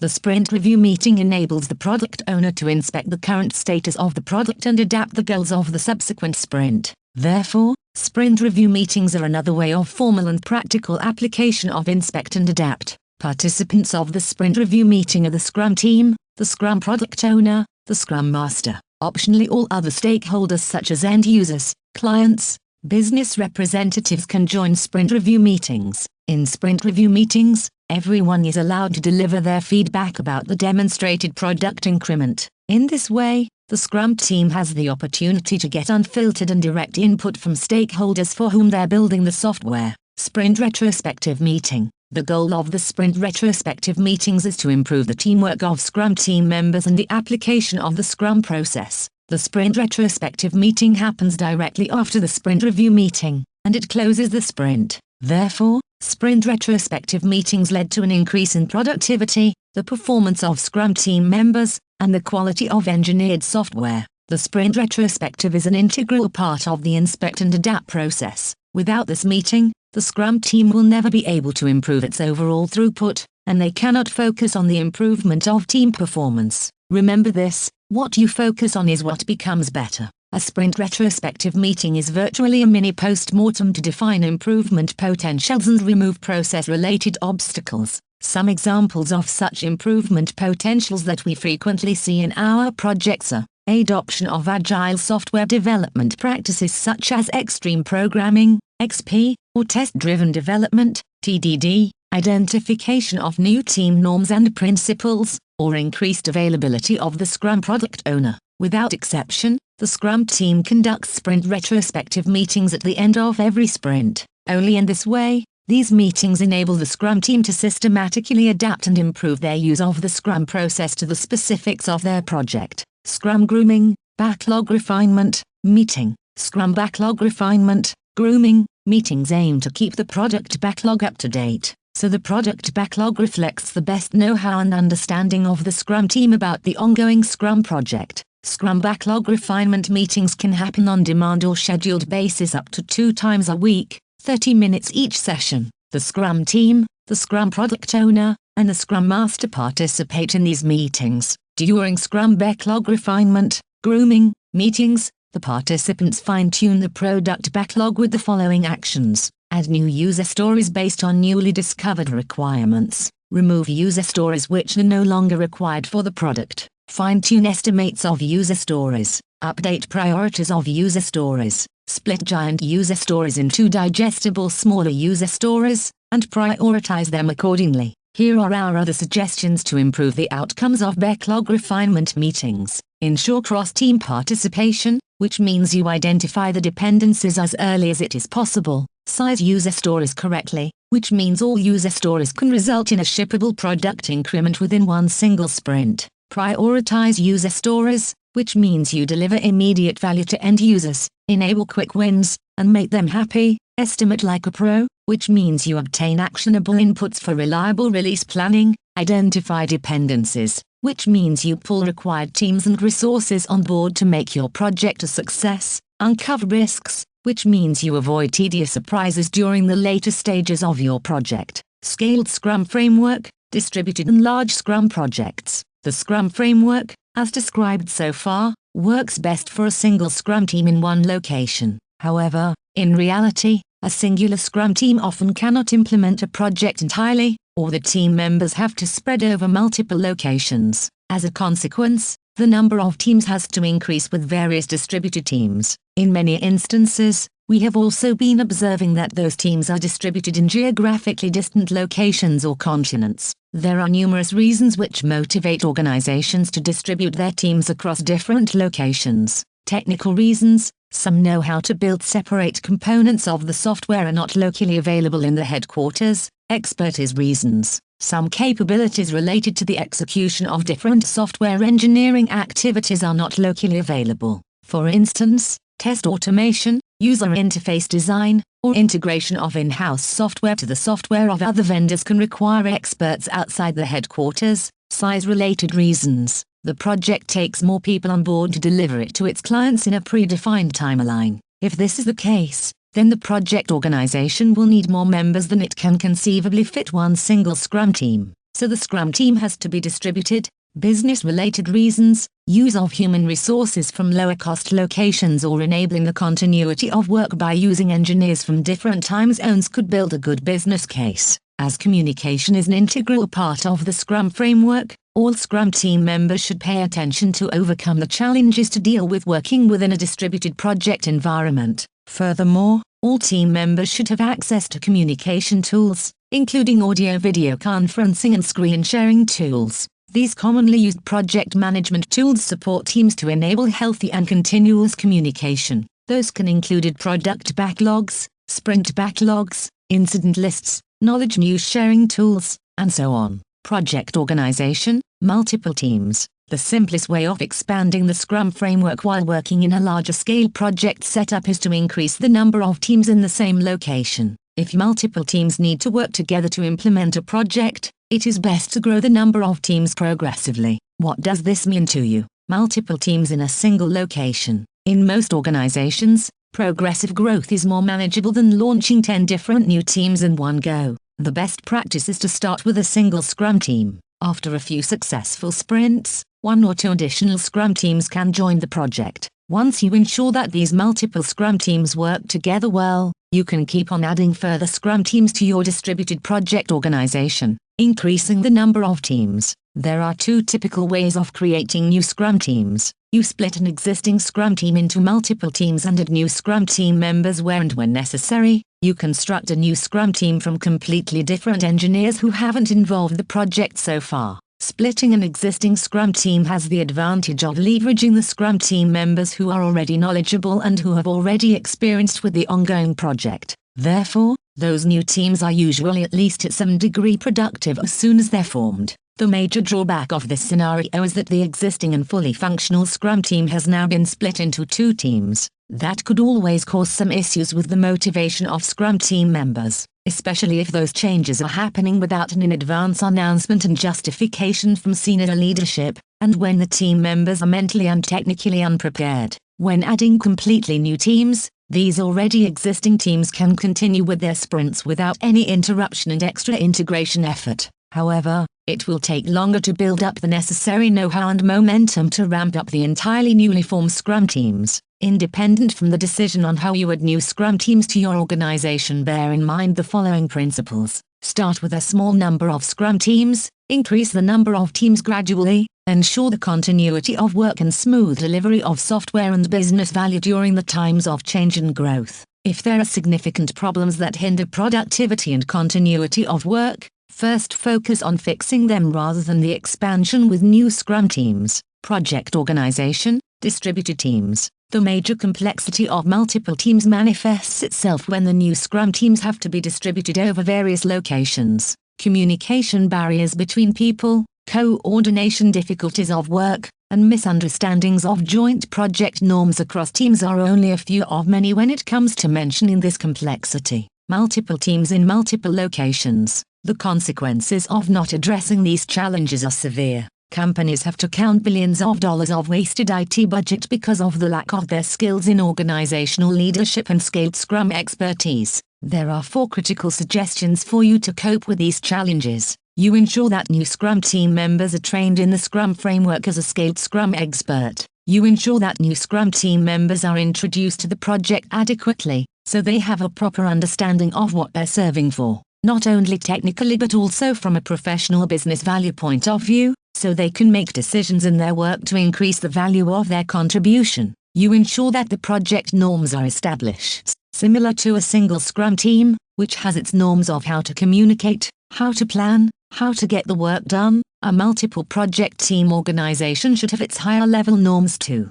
so these teams can communicate, plan, operate, solve problems, and deliver client and business value together. You ensure that the new team members do at least temporarily work together with the experienced project members. That could require remote site visits and on-the-job training. That's totally fine and even desired. Thanks to this approach, the know-how can be smoothly transferred, and the two-ways and personal dialogue between people in different teams and locations can be established. Virtual teams. Another option of a distributed Scrum team is having its members spread over multiple locations. Such a team is called a virtual team. The main challenge here is to ensure flawless communication among the team members. Scrum team members must still need to conduct all Scrum rituals, Scrum events, to coordinate their work, but now they have to do this while not all of them are present in the same room. Scrum team members collocated in the same location should still work together in the same room, and yet, they now have to rely more on the use of collaboration and communication tools. They can join the Scrum events from the same meeting room to connect to the other half of the virtual team via video conferencing technologies. Virtual teams, Scrum Product Owner Team. As we have covered many times in this material so far, regular communication between the Scrum Product Owner and the Scrum team is crucial for the successful delivery of a project. We need to ensure that the Scrum Product Owner is always available to Scrum teams located in different locations. Therefore, it is often necessary to have multiple Scrum Product Owners working together. Ideally, there is one dedicated Scrum Product Owner for each team. The Scrum Product Owner should then build a dedicated Scrum Product Owner team to work together effectively. One of the Scrum Product Owners should be assigned to the role of the Chief Scrum Product Owner. He or she is responsible for ensuring that the correct product is built to satisfy the demands of its client. All Scrum Product Owners collaborate efficiently, and they enable their teams to build the business and technical value for their clients. Since the Scrum Product Owner team is responsible for the complete requirement engineering, it is beneficial to have other competencies and stakeholders in this team. Those can include the representatives of the business case, relevant stakeholders, enterprise architects, and technology architects. All Scrum Product Owners should work within a single large Scrum product backlog containing all stories relevant for the project. Each Scrum team is responsible for delivering some of these user stories, and yet there will be still instances of specific user stories that require the attention and deliverables from multiple Scrum teams. Component versus feature teams. When distributing work among different teams, we can make the teams accountable for specific software components or features. That is why we call them component team or feature team. Component teams. When using component teams, each team is only responsible for the implementation of dedicated components from the overall system. To finish a user story, it is usually necessary to split the user stories into smaller pieces to implement them within a single component. The dependencies between the components of these component teams make continuous integration an inevitable part of successful deliveries.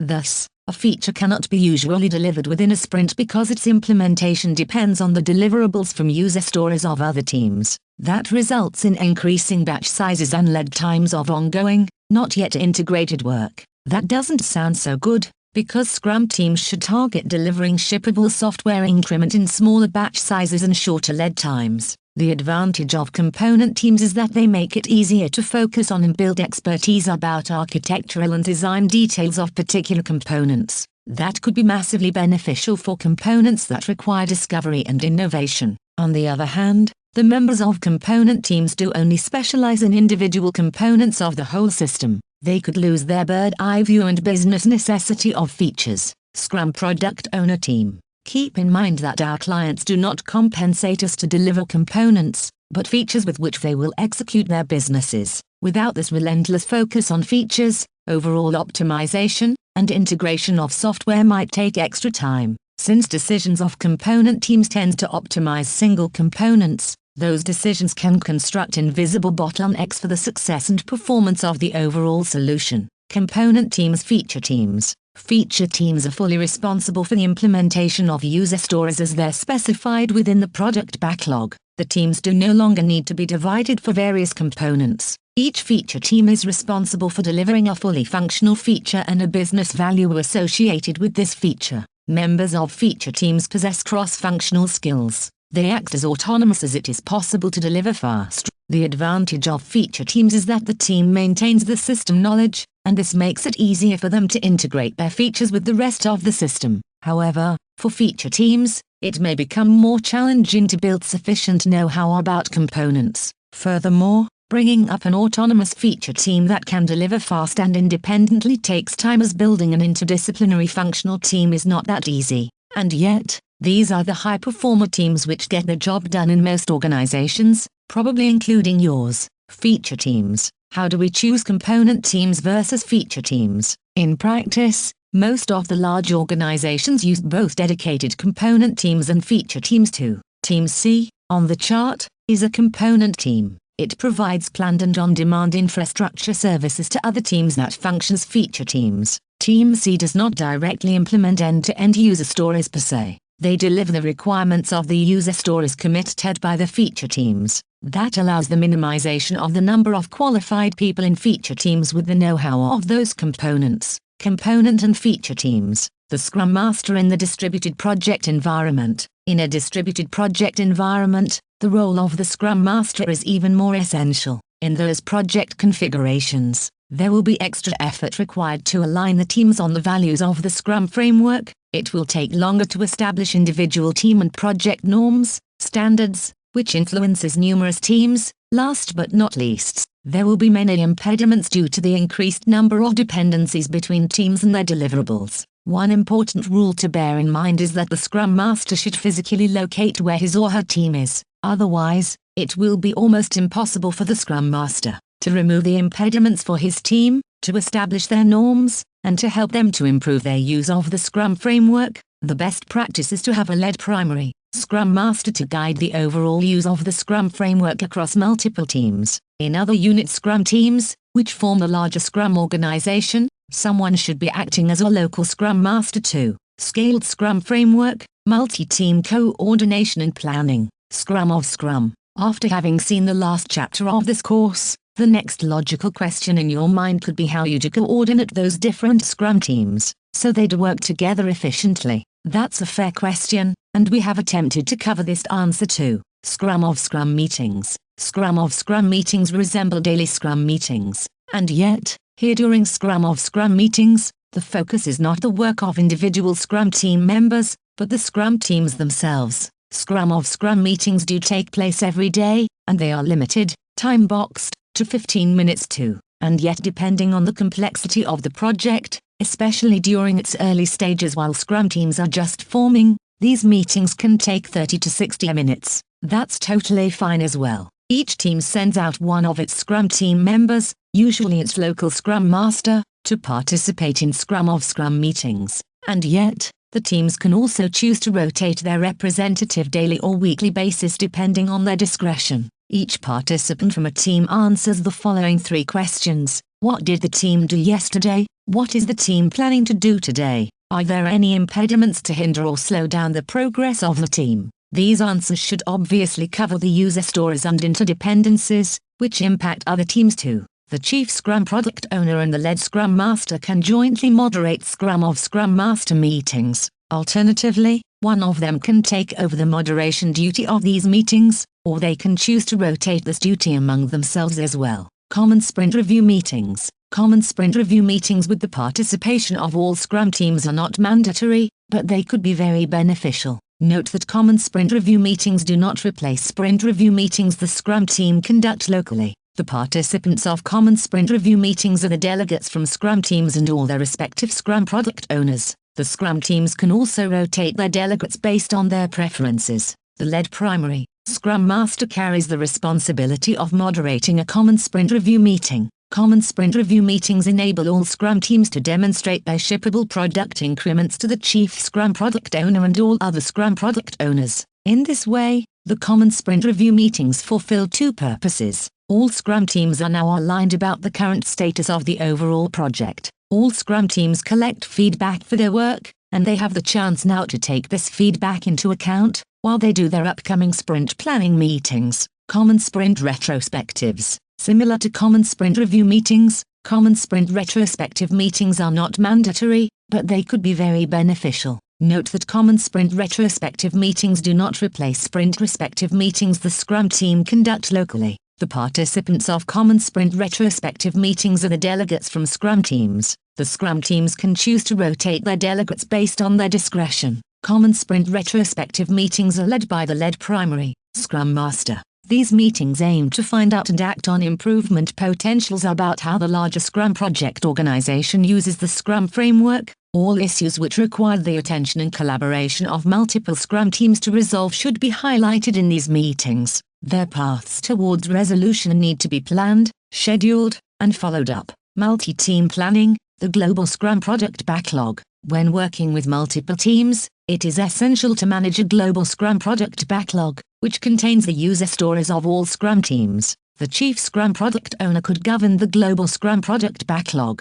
yet, its contents are maintained by all Scrum Product Owners. When necessary, the user stories from the global Scrum Product Backlog can be broken down into more team-specific user stories. These more detailed user stories are maintained in a local Scrum Product Backlog. References from local Scrum Product Backlog to global Scrum Product Backlog should be present. These references will help the Scrum teams to see what roles their user stories play in the bigger picture of their project, and what kind of client value they're delivering. Team-specific backlogs, sprint scheduling. In a distributed Scrum project environment, there are two options for how you can choose to synchronize the work of different Scrum teams: synchronous sprints, asynchronous sprints. The first option is to use synchronous sprints. With synchronous sprints, all teams start and end their sprints on the same day. Synchronous sprints are usually the preferred approach since they make communication and coordination of the Scrum team relatively easier. Another option is to use asynchronous sprints.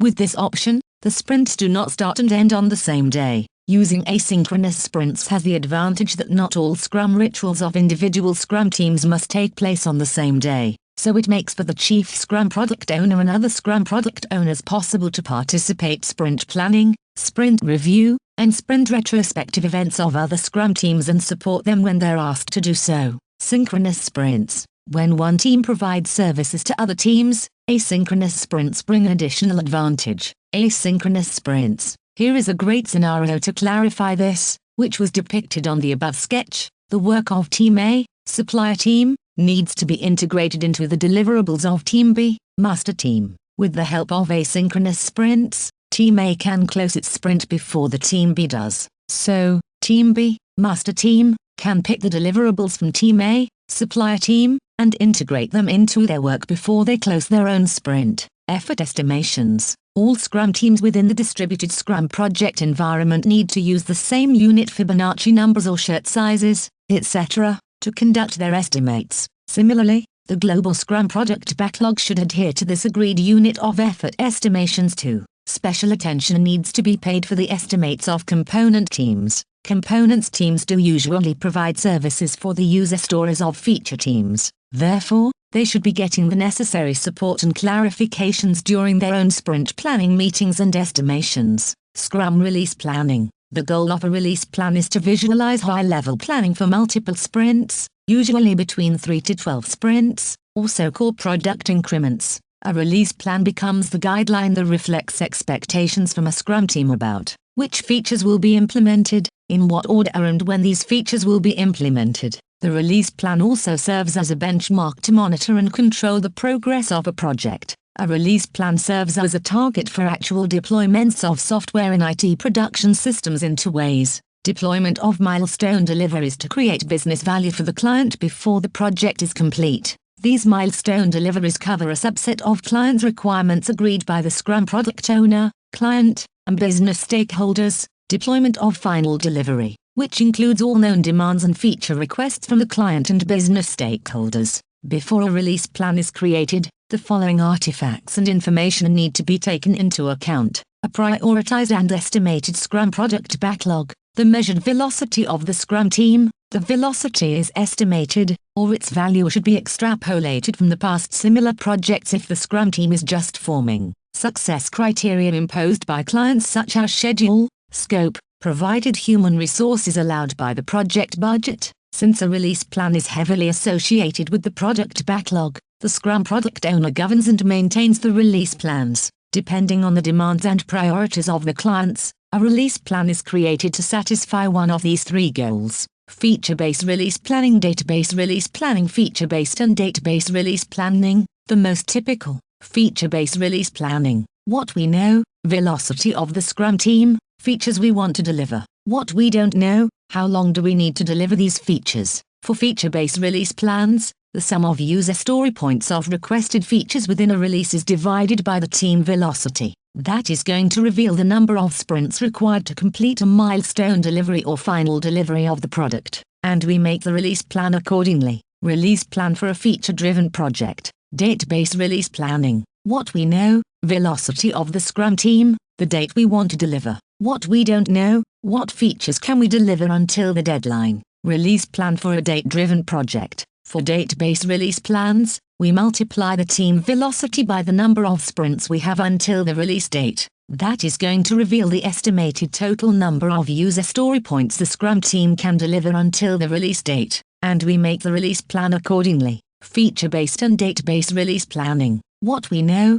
velocity of the Scrum team, features we want to deliver, the date we want to deliver these features. What we don't know: can the Scrum team deliver the requested features until the given deadline? We multiply the team velocity by the number of sprints we have until the release date. That is going to reveal the estimated total number of user story points the Scrum team can deliver until the release date. If this number is larger than the sum of user story points of features within a release, then we're safe. Otherwise, the velocity of the Scrum team needs to be extended by adding extra human resources to the team. That may not be a viable option, as the Scrum team could already possess 9 people, which is the upper limit of an ideal size of a Scrum team. Then some user stories of the project need to be delivered by another Scrum team, which is going to work with the original Scrum team in parallel. Similar to a Scrum product backlog, a release plan is not a static plan. It will change during the whole project while we know more about the project. New,